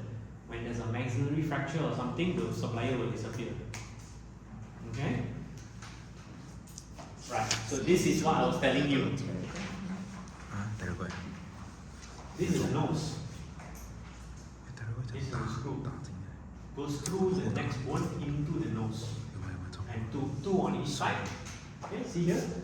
Through the palate, out into the nose. Through the palate, out into the nose. So it's no joke lah. Right? Okay, so MARPI, please don't do lah. Especially as a beginner. Okay? 5 years from now, 10 years from now, you guys have super passion for ortho, you've done a lot of RMEs, you're doing a lot of cases and all that, and you want to do your MARPIs, and you go for the training if you do. Okay? But not as a beginner. Too many things can go wrong. I myself don't do because I don't want to do, I don't have the kind of surgical backup in Malacca that I need. Okay, I probably will start sometime next year because I'm discussing with my friend in KL whether he can back me up from there or not. Because like I said, if something goes wrong, 哎，这是第 the 二个， oral surgeon needs to go in and manually cut the sutures to release that. 这是那个你的折的。 Okay, which is done under GA in the hospital. Right. Okay, so this is SARPI. So this is what happens if your MARPI fails. Actually, the surgeon has to go in. They go in through the sulcus. They go up to the nose. They make a vertical incision, cut the bone from the nose in between here, and then along the sides they cut the 它 cortical 是 bone. 很漂亮的。 Okay, and sometimes they will also cut the palate as well. Okay, normally they will really cut, they will drill holes. This is the incisive foramen. Behind the incisive foramen, they drill tuck, tuck, tuck, tuck, tuck, tuck, tuck, tuck, tuck, tuck, tuck, tuck, along the way. You know why? So that when you turn the screw, you break. Okay, so that's why I said this one, please. Just refer. My patients who need MARPI, I refer to KL at the 不要 moment. 紧张，你在学路上， Okay, what about this? 不要难哦。 No skeletal expansion was done in this case.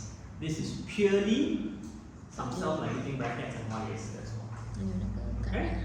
So you can see, you can V-shape, you can round up. But what I want you to see is that here to here, here to here, no difference. Okay? It is V-shape, we can round it up. So interpremolar, intercanine, you can get expansion. This is dental expansion. Skeletal, when you do RME, you really can see the molars come out. Right? So if you shift this over, you can see the additional expansion. Then we have removable expanders. This is a twin expander. You have two, one here and one here. Normally we just put one line in the center. Okay? This is a dental expander. You use a removable appliance, you will get dental expansion unless you're doing it in decidus or early decidus. Because early decidus, you use this appliance also resist skeletal changes. Okay, the children, tiny children, their maxilla is like Play-Doh. Do whatever you can mold it how you want. It's quite interesting. So used for slow expansion, mainly dental expansion. In adults, it's 100% dental tipping only. You might as well use fixed appliance. Don't waste your time with this in adults. Compliance is always an issue. This is a quad helix. Not very popular in Malaysia because you have to have soldered helix, and these helixes, we open it, it expands. Okay, so you can control. These arms, you can control like this, or you can control like that.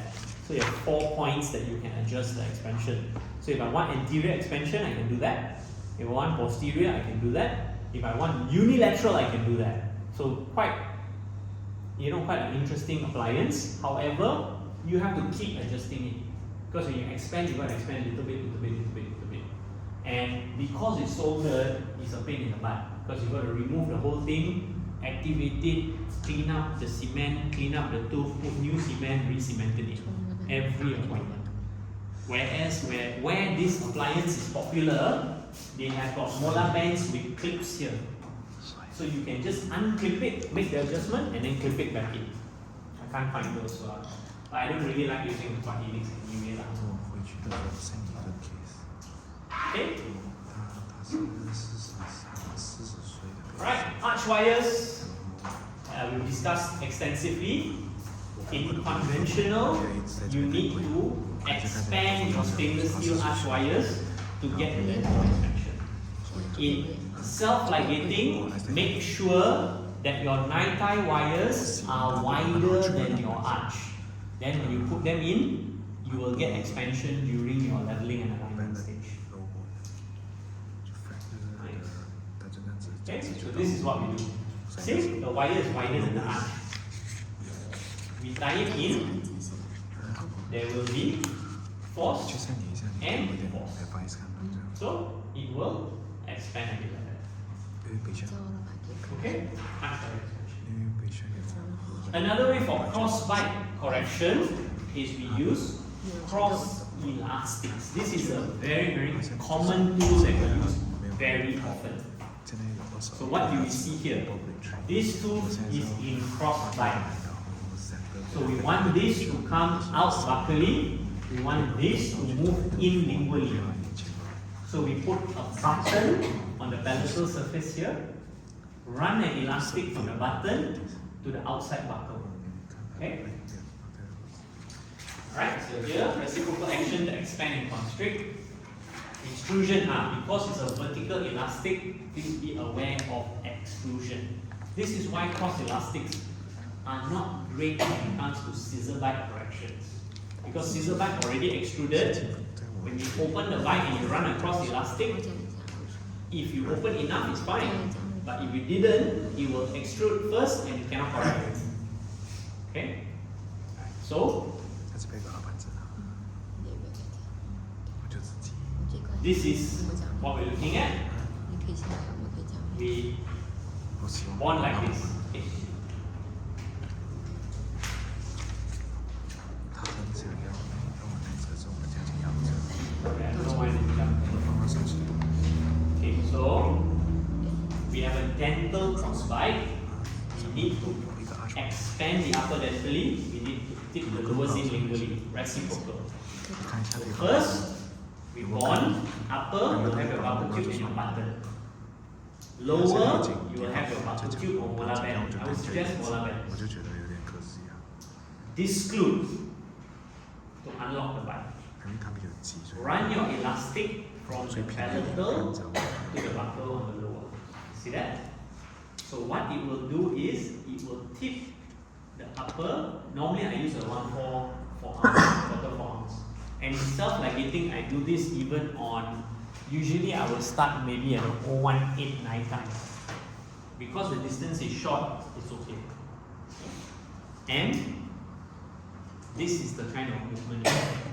Tipping on the upper, tipping on the lower, and then when you remove the disclusion, there will be some extrusion, and then when you remove the disclusion, then it will separate. Okay, this is called cross elastics. Very useful and effective for crossbite correction in the posterior. Right. Okay, so cross elastic, always disclude, make sure there's sufficient disclusion. If you have insufficient disclusion, the bite will lock again before you can correct it. Okay? And high angle AOB cases, not very good because that is going to be molar extrusion. It will make your AOB worse. Right. SLA is an expansion device. We already talked about it a lot yesterday. Okay? And cross elastics with SLA also is very effective, like as you can see here. Okay?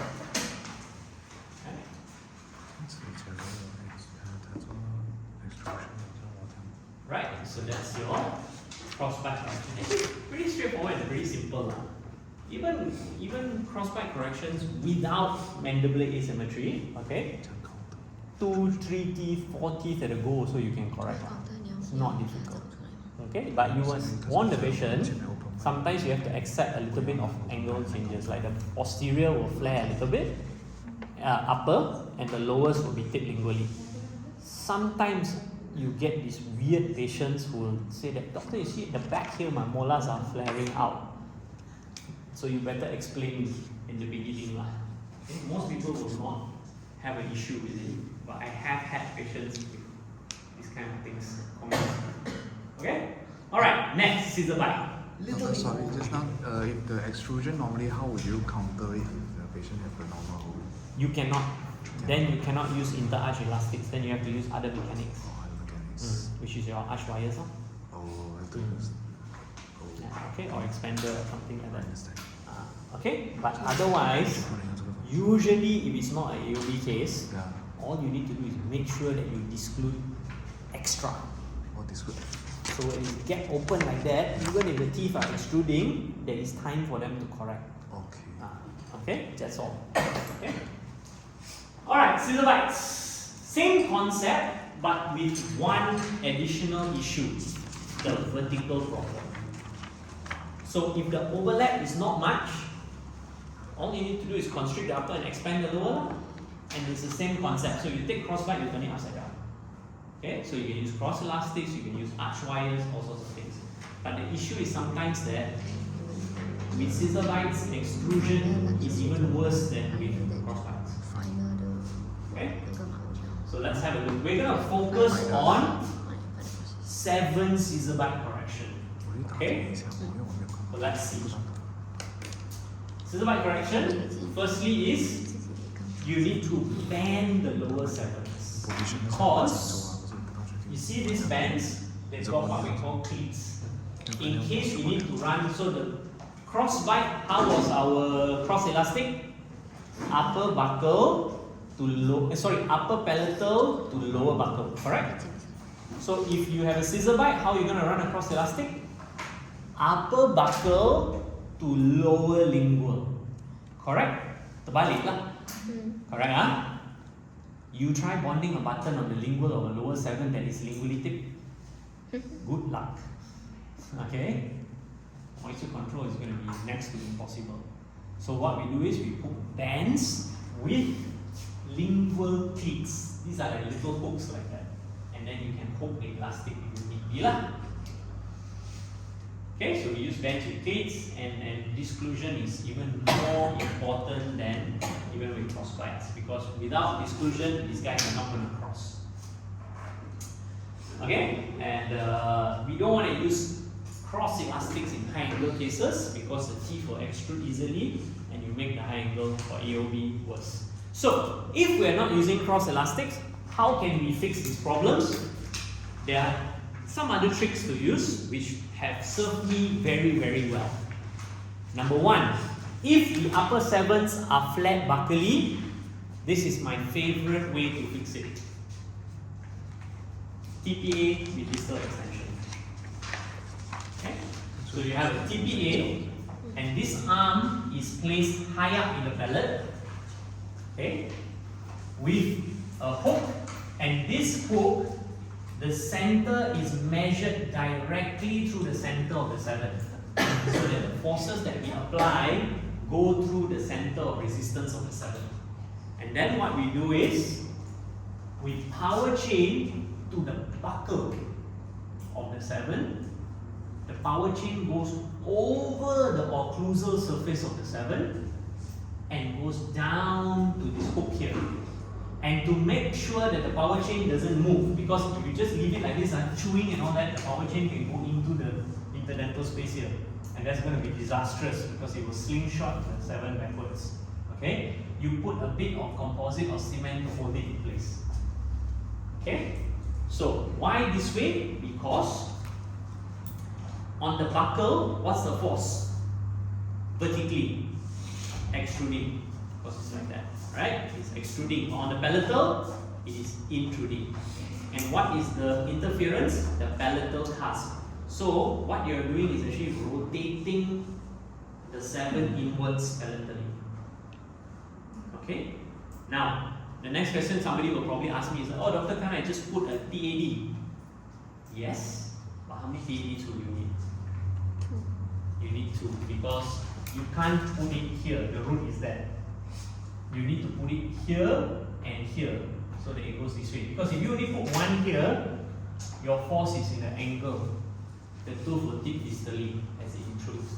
If you put it further back, the tooth will tip easily as it intrudes. So that's why I like this. And also, well, frankly speaking, I find putting a TPA a lot easier than putting a tab on the palate. Okay? So very easy and much cheaper as well. 2 tabs. Like this case TPA, they'll probably charge you about 180 ringgit, 150. And if you're going to put tab both sides, 4 pieces are going to be a lot more expensive. And frankly speaking, the TPA there is not going to come loose, it's not going to break. Your tabs can come loose. So this is very, very reliable. For every action, there's equal opposite reaction. What is the potential side effect? Sixes can extrude. Okay? But usually the disclusion is then on the sixes. So the sixes are under occlusal load. So not likely to extrude. Okay? So this fixes very well. Now, warning. Very important warning. If your disclusion fails while you're doing this, you can get into serious trouble. I am talking from my own personal experience. I thought I was very, very smart because the lower looked quite well aligned.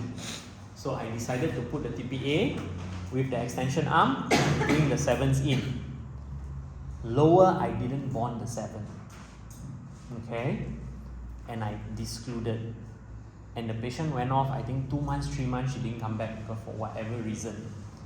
When she came back, I checked the upper arch, I said, oh, very good. The 7 is in alignment with the 6, it's fantastic. But what I didn't notice was the GICs were gone. The cement had fractured. Then I looked in the lower arch. The lower 7s were like this. Because why? Scissor bite, right? Disclude. Correct it, you get good occlusion. Wonderful. Scissor bite. Disclude fail. Close back down. This is being pulled in with a power chain. This is not bonded. And now I have to struggle to upright the 7, waste my time. Okay? So just make sure that when you disclusion for scissor bites is extremely important. You must make sure it's there all the time, so it doesn't interfere with the lower. Okay? But this is super duper effective. Right? Minor scissor bites all are with close eye you will fix it. Right? So please remember this little tool. A lot of people want to do complex, difficult things. Sometimes the easiest things are the best. So this is what it looks like. We disclude fully so that you can see the disclusion is really open here, so there's no interference. Okay? Right. So that is constricting the upper arch. See, now corrected already. Okay? Right. So that's constricting the upper arch. Sometimes the upper arch is okay. It is the lower teeth that are tipped lingually. So now you need to upright it, especially one side. Okay? How can we do this? Arch wire. And I like to use an auxiliary expansion arch wire. So this is like a reverse piggyback. Why I say reverse? So how does a piggyback work? You've got a stiff wire holding all the teeth, and then you've got a light wire engaging one tooth that is not connected to the heavy wire, right? Okay. I say it's a reverse piggyback because you're going to have a light wire holding all the teeth and a heavy wire moving one tooth in the direction you want, like this. Okay, so this is a 018 or a 020 stainless steel, almost straight. Okay, and this section I have bent to fit it to the 6, 5, 4 and 3 in a straight line and tie it together. So these 4 teeth, 1, 2, 3, 4 are my anchor teeth. And then this side, I'll take this end, bring it inside the mouth and connect it to the 7 only. So what's going to happen? Okay, right? This one, there you are. Okay, so we type, this one is only to 5. So 5, 4, 3. Around here, this is a mistake. I should never have done this. And then engage to the 7 here. How do we engage to the 7? Just put a donut. Okay? Right? So this side is your anchor. This side you are moving. Why I said this was a mistake? Because for every action there is an equal and opposite reaction. If I had done it correctly, this will move buckily. This Stay. will move. Yeah, we will move buckily. For every action there's an equal opposite reaction. But because it's divided over more teeth, less movement. And also don't forget, very long wire. So technically, this is a bend here in a way lah, which means that this is a lever. It's a lever arm. So this one more movement, this one less movement. However, why I said I made a mistake? Because I went and stabilized here. And I thought, no big deal lah. This will go out, this will go out. That's not what happened. Because you have to understand lever arm mechanics. When I did this, the lever point shifted here. Which means this go out, this Inside. goes in. So the arch skewed a little bit.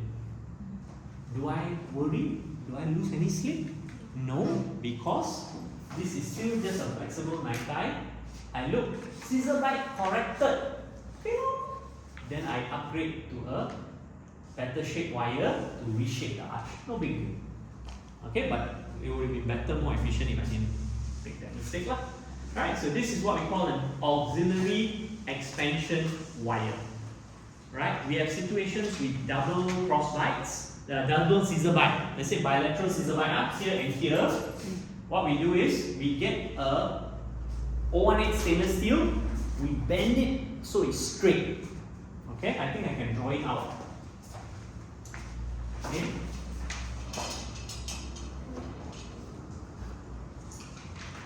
We bend it so it's like straight. Okay. Now this end goes connected to the 7. This end connects to the 7. Here. Okay. Here, I just put the stainless steel ligature to stabilize it. Right? Is there any force here on the teeth? No, because this is the neutral point between the two. So I have force going this way. The equal and opposite force is this way. Here is the neutral point. Think of a seesaw. Right? One side go up, down, like that. The center point is the balance point. So both sides we can expand the 7s and correct the scissor bite. Okay? Right? So these are the tricks that we use to do all this lah. Not difficult. Okay? Like I just want to repeat again. How do you determine the difficulty of a scissor bite? Number of teeth in scissor bite. The more teeth in scissor bite, the more difficult it's going to be. Number 2, the overlap. Because if you cannot exclude, you can't correct it. Then you need tabs, you need to intrude. Let me show you. Okay, like this kind of situation, these are complex kind of scissor bites. Sometimes you need special additional blocks lah, special appliances that we will manufacture to exclude, but it's not so easy. I did this for one of my patients, severe pain on TMJ on one side. This is a very, very complicated. I'm sad to say that I failed that treatment because he has full unilateral scissor bite, 4, 5, 6, 7, 8, all in scissor bite.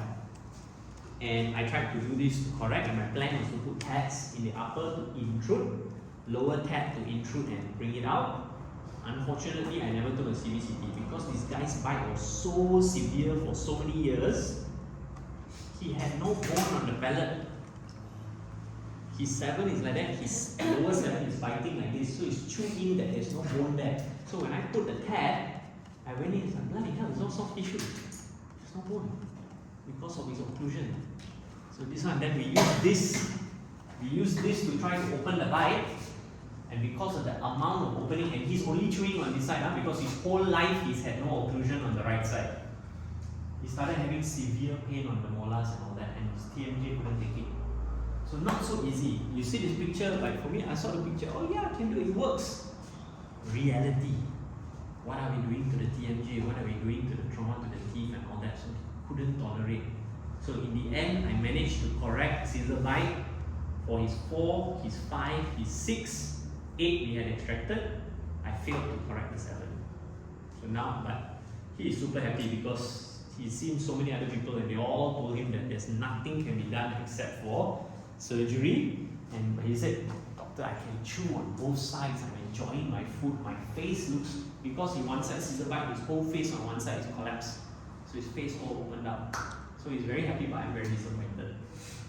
Alright? But I'm just saying that what looks like it's not too complex can be very difficult. And also this is your auxiliary expansion wire. Okay, so this is actually a straight O2O steel, which they have anchored here, and this acts as an anchor because it cements all the teeth together. And then this wire, they take and engage into the 6 here to move it buckling. Okay? So auxiliary expansion wire also, and acrylic can act as a spline. So you can try this. For most patients, I think they should be okay. In case if let's say bite turbos, patients bite turbo keep coming off or keep collapsing, you can create this in the lab and cement it online. It's very simple. Basically, I don't even think this was done in a lab. If you look at the thing, it's probably mixed chair side and just dumped onto the teeth to let it set for a little while, take out, put in hot water, polish it a bit, put cement and then cement it in. Okay? I don't think that's advisable considering that resin as it sets in the mouth is technically poisonous, so don't do that. Right? Okay, so this is if you're using tats. This was what I was planning actually for this guy. But when I put the tat here, there was no bone because this is where it's chewing. This whole thing you can see occlusal is almost like indentations for his teeth. That's how severe his scissor bite was. Right? So what do we do here? Put a pellet, then later I moved the tag to the mid pellet, which we then corrected most of it except for the 7. 7 couldn't because for so long he's been like that, there is no bone on the pellet for the 7 to move in, that's why it failed. Anyway, the idea is intrusion with more force on this side to create palatal tipping. And then here you have a tag on the buccal and the power chain goes over here. This is exactly the same as the TPA with extension arm. If you think about it, imagine this is a 7 that is flat out, upper. So we put the force down here and power chain from the lingual here so that it will intrude the buccal surface, go in and tip outwards. Okay, but I would caution you to be very careful of this because the amount of tipping can be quite significant and you can end up with some, buccal recession and things like that. Okay, so just be careful with this lah. But this is a situation where you've got no choice. Right, scissor bite cross elastics. So this is what I was saying. You have to have your button now on the lower lingual. Disclude, run the cross elastic. Okay, what will you see? Upper will tip palatally and the lower will tip buccally. Okay, and then if that's alright, you can remove it and remove your exclusion to get the bite back. Okay. Danger. What happens if you don't disclude enough?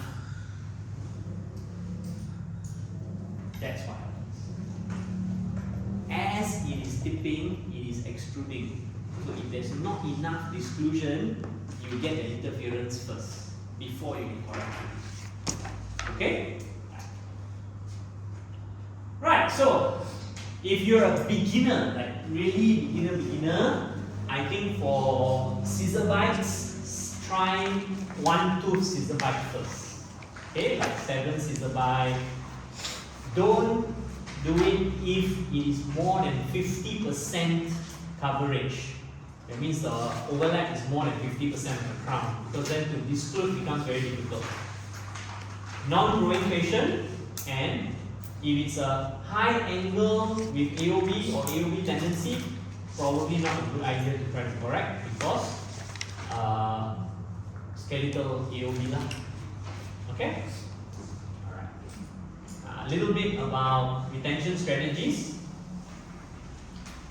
Expansion requires long-term retention, and you need something rigid. So we recommend a poly retainer, because S6 retainer, if you squeeze it, you can see it's quite flexible at the posterior. So sometimes we have used S6 and you can see the crossbar actually relapses. Alright, so it's good if you can use poly instead. Okay? Right? In fact, stability of expansion here. Profit. Relax risk higher in adults without skeletal expansion. RME has a 25% relapse in the intermolar width if retention is less than 6 months. That's why many of you said 3 months and I said 6 months. Because even if the bone is formed, the bone is not mature, you do get some relapse, can be up to 25%. And that's the other reason why we overcorrect slightly. Okay? When you release, there will be some relapse. Okay? Right. Common mistakes. Not recognizing skeletal problem versus dental. Okay? Please always remember your basic foundation. Skeletal, dental, soft tissue, AP, vertical, transverse. Skeletal, dental, soft tissue, AP, vertical, transverse. Because I see the most big problems that occur is when people do not realize that it's a skeletal problem, and they don't discuss the skeletal problem with the patient. And some patients have very high expectations. They think that they are class 3 skeletal, the lower jaw is long, they do braces, the lower jaw will go in. Right? And then when it doesn't, they get very upset. I know it's nonsensical, but the patient doesn't know. It's our job to educate them. Not checking for functional shift. This is very dangerous. I'll tell you why. If I have got mandibular asymmetry, okay, I'll give you an example now. Lower midline off to the right, okay, crossbite, right side molar class 1, canine class 1, left side molar class 3, canine class 3, with the midline off, okay. Alignment upper lower is good. Maybe some slight crossbite in the front. What do you think the treatment plan is? So if you just base off the molar and canine relationship, this side class 1, this side is class 3, class 3. One-sided extraction where? Lower left lah, the class 3 side lah, okay? Which will give us space to move the canine into class 1. We will correct the center line, and as we move it to the left, the overjet will reduce also. Okay? And then we finish molar class 3, we finish molar class 1. Great, perfect. This is camouflage for skeletal asymmetry. Okay.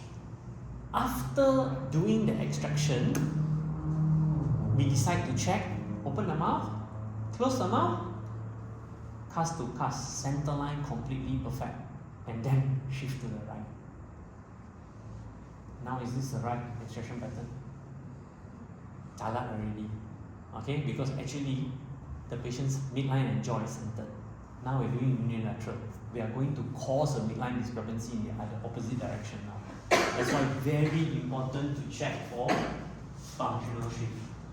Okay, because it can totally change your treatment plan. Okay? Using elastics without proper vectors, I think you're all aware of that. Okay, and not controlling the extrusion. Okay. Medical legal risks. This is, if you notice, a lot of it is actually a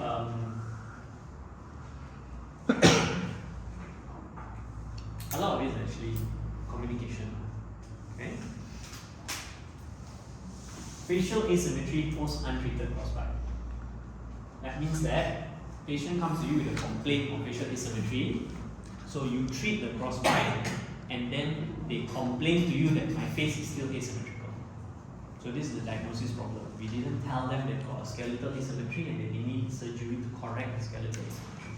It's a very interesting situation. Such a small thing can make a very, very big difference. Okay, if you say that, look, I've asked some doctors, I'm a bit surprised, but sometimes the comment is that, oh, but doctor, if I tell them that they have skeletal asymmetry and need surgery, then they don't want to do treatment with me. Who cares? You're a doctor. It's your job to offer them what's the options and let them patient decide. We are not salespeople. You cannot do that. Because I can tell you this, most of the time this is what's going to happen. You're going to say, look, patient say, I come in, I got my crooked jaw. Diagnose or confirm is a skeletal asymmetry. You tell them, look, your jaw is crooked because your bone one side is longer than the other. If you want to center it, you need maxillofacial surgery. We have to refer you to an oral surgeon. They're going to chop your jaw, they're going to center it, put plates to hold it in place. That's the only way you're going to make your jaw straight. It's going to cost you probably like between 40 to 70,000 depending on what type of surgery they need to do. Oh, like that, doctor. If I don't want surgery, how? I move your teeth, we get everything centered, you bite nicely, you smile nicely, but your jaw is still missing it lah. Never mind lah, I will do that. And that's it, that's the end of the story. End of treatment, jaw is crooked, patient say, I understand, you told me already. Right? Because most people don't want surgery anyway. Okay, especially if they come to you asking about surgery, they are surgical case straight away. Because they've done their homework, they actually want surgery. Okay? So always be very honest and upfront with your patient. You will enjoy your practice a lot more. One thing I hate doing is trying to justify myself or explaining myself again or defending myself. I don't like to do that. I find that if I tell everything upfront, and I say, look, I told you. The patient says, yeah, okay, fine. You know? So it's much better that way lah. Right? Excessive expansion I mentioned yesterday. If you try to do dental expansion too aggressively where there's no bone, you cannot grow bone. I don't care what the demon people say. All the studies, all you need to say is, if they tell you that, they say just show me one paper which says that there is new bone. All the studies show is no new bone. Okay? TMJ pain, because if the patient has a functional shift and we treat them to the functional shift, we may not be correcting the problem, and over time they develop pain. That's one. Number two is all crossbite cases, while you're looking for COCR slide, please check for TMJ symptoms. You've covered TMJ with Dr. Arvinder. You are well aware that most TMJ problems that we face while the patient is being treated were actually there before treatment, and they just got worse, and it's got nothing to do with our treatment. But because they happen to get worse during our treatment, we get blamed. Right? So you've got to be careful about TMJ. That's why within all our submission forms and all, we do mention, we check your TMJ got any problems or not. And I see the smart dentist one, right? I confirm 100% nobody is checking. Got everything normal. Correct or not? Right? Please check. Okay? Because if there's a click also, at least you inform. It says, look, you've got a jaw that is clicking. It's not a problem, but it indicates maybe one side is weaker than the other. We don't know why. You could be having habits that are causing it. During treatment, if you feel that it's getting worse, anything, you got to let me know.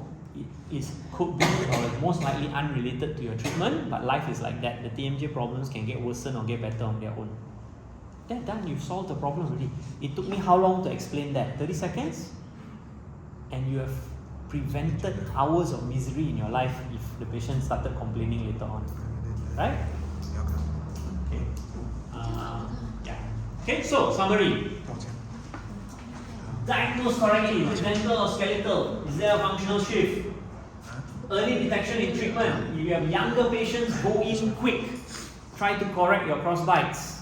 Okay, so buccal crossbite, expand. In young children, functional appliance, slow removal appliance, you correct the crossbite.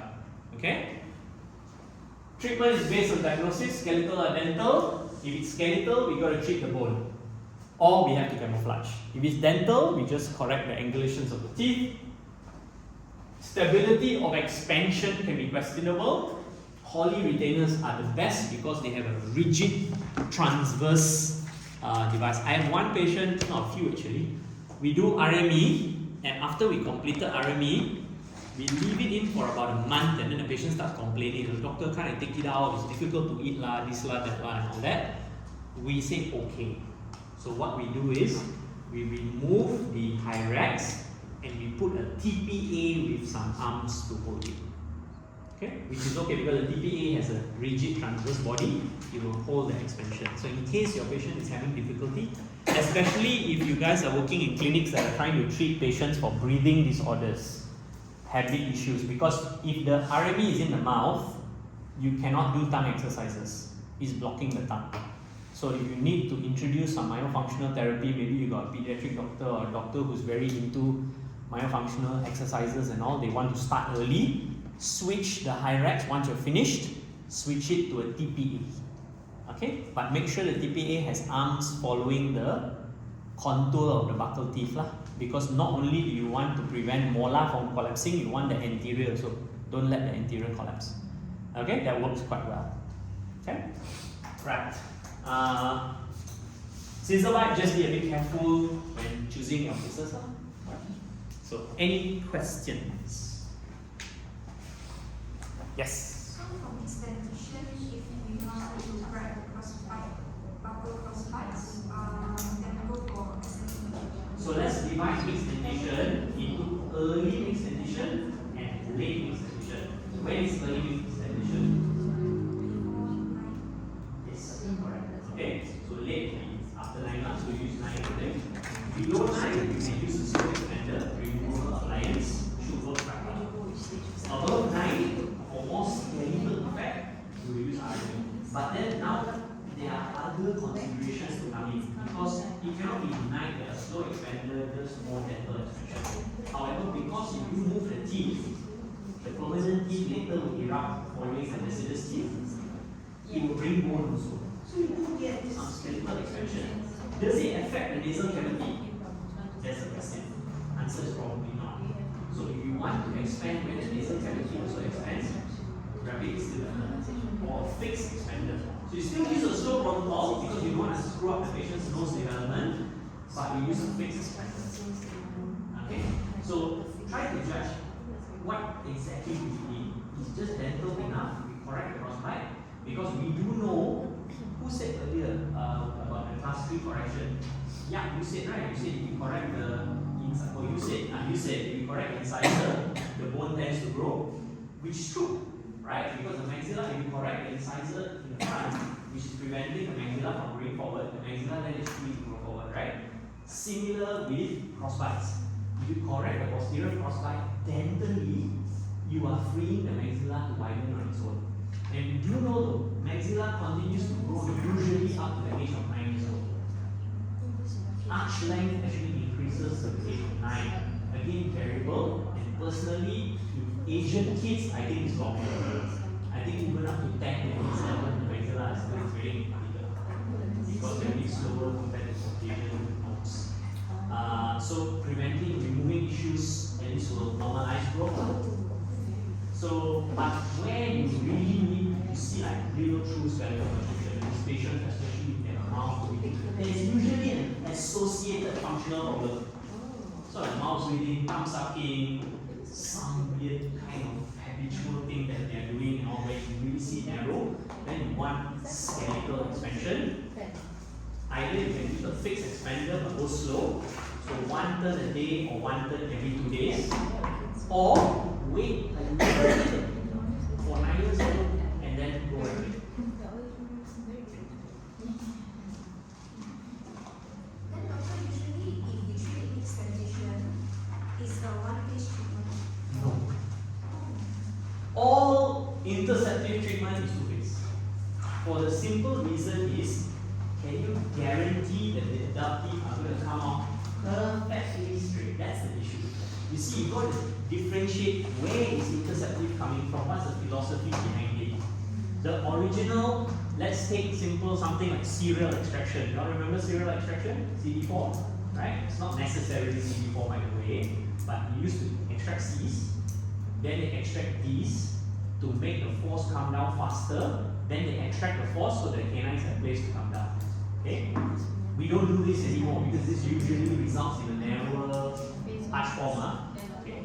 But why did they used to do this? Who used to do this?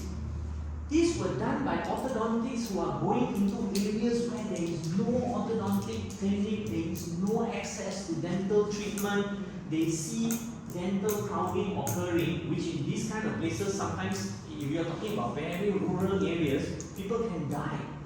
Because when the teeth come out very crowded, they don't have access to dentists, they get decay, they get an infection, they don't have access to antibiotics. Dental infections can be a death sentence where there is no technology. Yeah. Right? So they created this to intercept so that there's not a major problem. Right?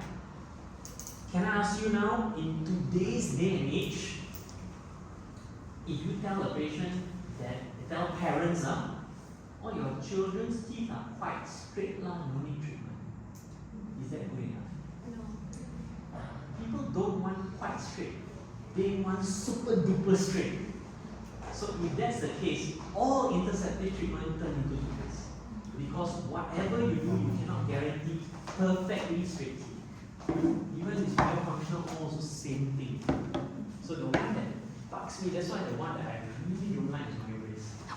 Not because of the device, not because of the teaching. You go for the actual MyoBrace conference, it's very interesting.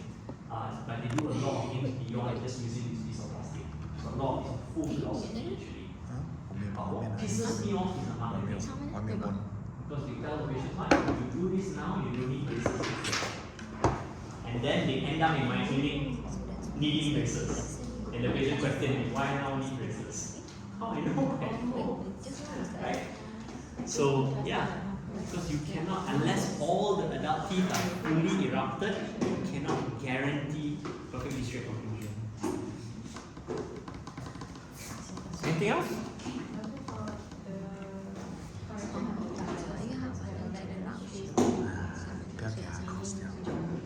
Oh, okay. Good question. Let's take a strict scenario first, okay? Because the thing is, depends how you want to fix it. So let's take a scenario. Patient has dental crossbite. You know what? Let me show you guys the case. Dental crossbites, full dentition. We're gonna fix it with self-ligating. Okay? Let me show you a case. Because it really depends on what mechanics you're using. Right?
你人物更大吗？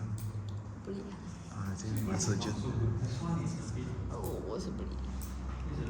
我觉得每个是真的，每个人都有一个 stage 哦。我看他们也就这样了。因为我在一边听那 post 这个，没有人分享嘛，我们被做了。谁？被做，这边有些训练不做。surgeon 是 surgeon，可是他会做。我以为他是 post 的。不是我是不想要去带个人。我实际上学的时候我还会玩。搞我们太 comfortable 了，是因为是有一点。因为他们学的东西是 IMF 还是什么？我们有这种大。云南服比较少，云南服啊，就他们有自己的，他们有一个自己的 course， 它是一个 experience 出来的。Alright, so let me. If you're using 太很细。 self-editing, when can we start using cross elastics? What about you? 叫 restorative 在 break。 Where? What line that? Really? 018 is okay. Actually, can you start on 014? Why not? What elastic would you use? 2 ounce. You go up to 018 or 1825, then you can go to 4 ounce. Okay, so this case, we have a quick look here. Alright?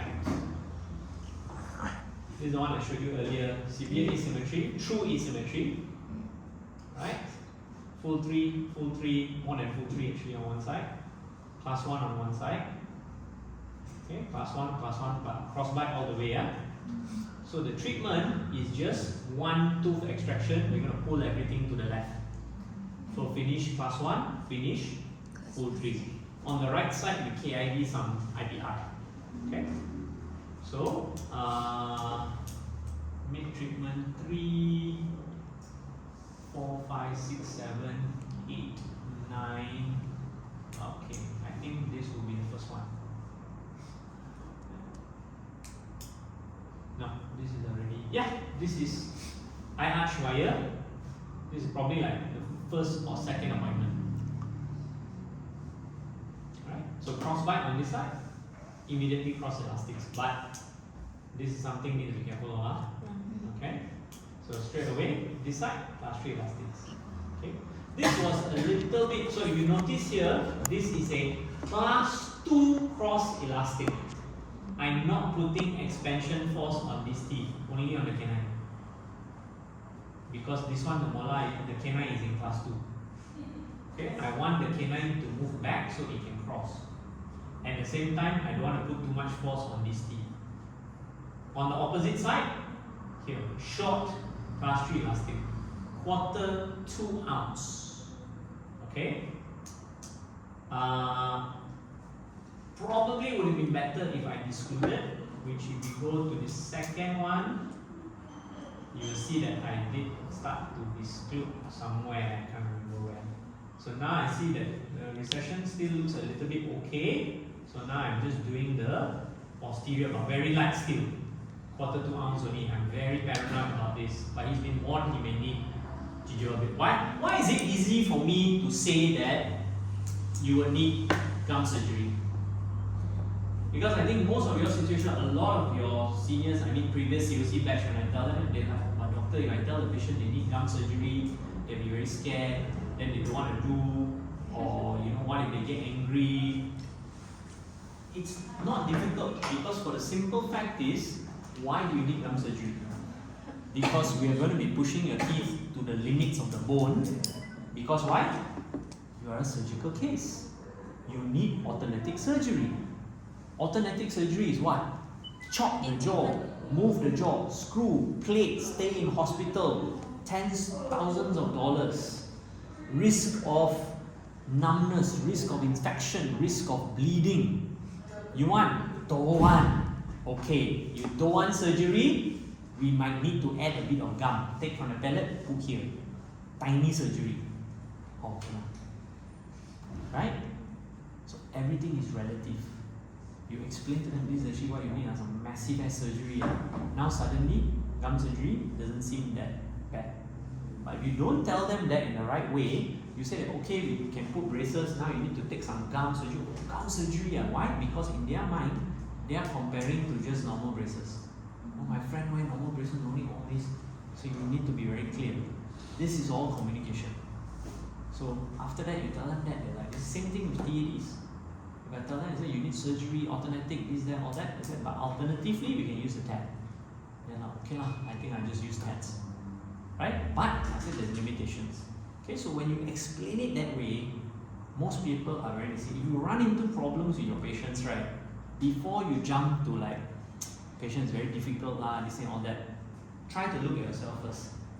Did I explain, was I clear with this patient? Did I explain it in the right way? Did I document what I explained? So that we always learn from our mistakes. So the next time round, you say, I know what to do. I don't want to have this problem anymore. Right? So in this case, he is very well aware that he may need surgery, gum grafting. So you can see the disclusion is placed already.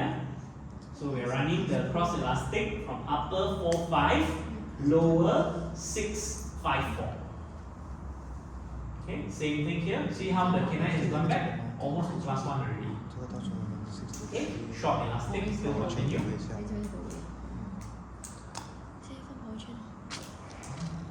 Mid-treatment 3. Okay, now by this time now I'm already upgraded to stainless steel. This is not every month lah. One has to go along. So now we are upgraded to stainless steel. Crossbite up to here, not too bad. I'm not aiming for perfect correction because it's a very bad skeletal asymmetry. Now I just want the canine crossbite to be corrected. So a little bit cross elastic from canine to lower 3-4. This is quarter 4 ounce already. This is stainless steel, so I'm using 4 ounce elastic. Or could be 3/16 4 ounce. And then +1 traction on this side. Okay, because my canine now is almost +1. I know that I actually need to burn quite a bit of anchorage. So start my normal +1, no more elastics. Because I don't want an additional anchor. Okay? Then treatment 4. Just keep going. Then we see, okay, crossbite is already corrected on this side. This side is closing. We continue to close. Right, center line is improving. Am I doing anything special for the center line? No need. Because when we look at center lines, you do a space closing, look at your space. This is why I want you to consolidate. If I look from the occlusal, I don't have occlusal. Lazy sometimes to take occlusal, sorry. Okay. Alright, never mind. We can see from here. Right side, hardly any space. Left side, quite a bit of space. So frontal means that the lower midline will continue to shift to the left. If anything, I need to strip to balance it. Okay, so straight away I know at this stage I know already. My midline, lower midline is going to move too much to the left. I have more than enough anchorage on the left, so I'm not running any class 3 elastic anymore. Okay? But if I have space here, space here, space here, space here, space here, can I tell? I don't know. Okay? So that's why consolidating is important. Mid-treatment 5. Okay? Now I start to power chain everything. Overjet is still not that great here. Here we still got some. Oh, what am I doing here? Burning anchorage. So I'm trying to visualize this a bit because I know if I keep retracting, the midline might move too much. Treatment 6. Okay, this is occlusal view now.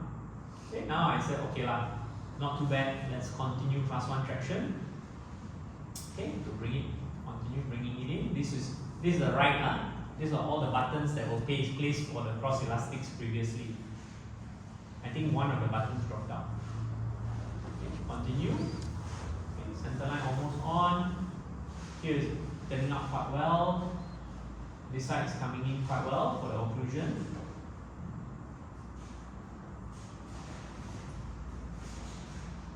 Treatment 7. This is not his. This is somebody else. This is his. That's the Champo. Okay, I don't know whose one it is. Anyway, this is it. Right, so continue. Nothing much. If everything is moving well, we just continue the space closure. Right, molar canine midlines as long as everything is okay. But you can see here, starting to have problem. What is here? A bit of loss of encouragement, a bit of relapse because canine now not class 1 anymore. So, when the next appointment we see this is settling elastics. Settling here. This is the A elastic that I told you about yesterday to lock in the canine. A elastic to lock in the canine. I think the previous picture I was running class 3 elastic on the left side, but I just didn't take. Then 9, a bit off. This is not his again. No, this is his. Sorry, PC everything to keep everything close together. This is fine. A bit of cross elastic here because there was a bit of too much buccal overjet. So this is like lingual to upper buccal, almost like scissor bite correction. Just for balance, if you see from the front. Okay, you see here how it's extended out? And here is nice. So I'm just expanding this side to match the occlusion. Right? Where do you run the elastic doctor? I see what there you go. Upper 4-5 to lower 4, I think. Okay? And then, there's one more. Sorry. Yeah, only this. Okay? And then, post-treatment. All aligned, the extraction side is totally closed. Right, there's the upper occlusion, center line is on. See the buccal overjet also now much more even. There was a little bit of cross elastic for finishing. That will help what we call arch coordination. This case, arch coordination is difficult because you have to counter the basal bone. Right, so I'm coordinating away from the thing. So if you are very observant, you may notice that here the buccal is tipped in and here the buccal is upright. Okay, because the jaw is this way, so we need to do this to get it to bite. Right, this is the side. A little bit of I didn't remove the bite movie. We have a habit of this. Clean up all, polish everything, then take photograph, right? Then we'll take the occlusal picture. Like that and go like, I forgot to take out. I might finish taking the pictures first. And then after that we treat. Right? And then, but see, is asymmetry? Very nice occlusion, very nice, but asymmetry no change. You cannot move bone with braces. Okay, so we've been very honest with the patient from the start. They're very happy. Right? Even his jaw crooked also is okay because he understands from the start what is our goal and I have delivered what I have promised. Okay? This is it.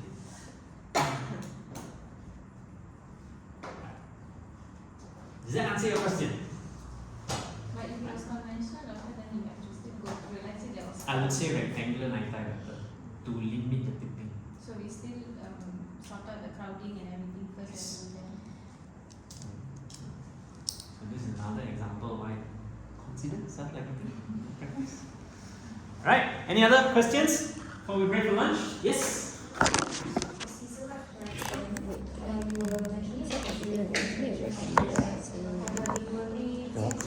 有circular side，或者是那个是 I arch，那个是 SRE 还有自己的 system。SRE 是它的那个 brand for 做的给这是我要为了要early 因为它是16 14的，所以它不会突然间 lost top control。它是early我等不了那一代，它没有所以有时候它最好给你只有一个 I arch， 所以我们这样找拿early elastic， 我就会先用16 14 I arch。16 14 然后就是什么1.4，16 different，然后过去上就是上 normal 那种70 25那些。70 25 18 25 19 24。我要 IR 我就一 set IR，所以就是如果我拉就拉很久在16 14，然后拉到过去换018，然后就上18 20，再20 25那些。那 O1 是 circle，那是哪一代啊？哪一代？全部哪一代？就你一定要上到，你要上到这边，再到这个也哪一代？ Referred cases. Other people see don't want to do.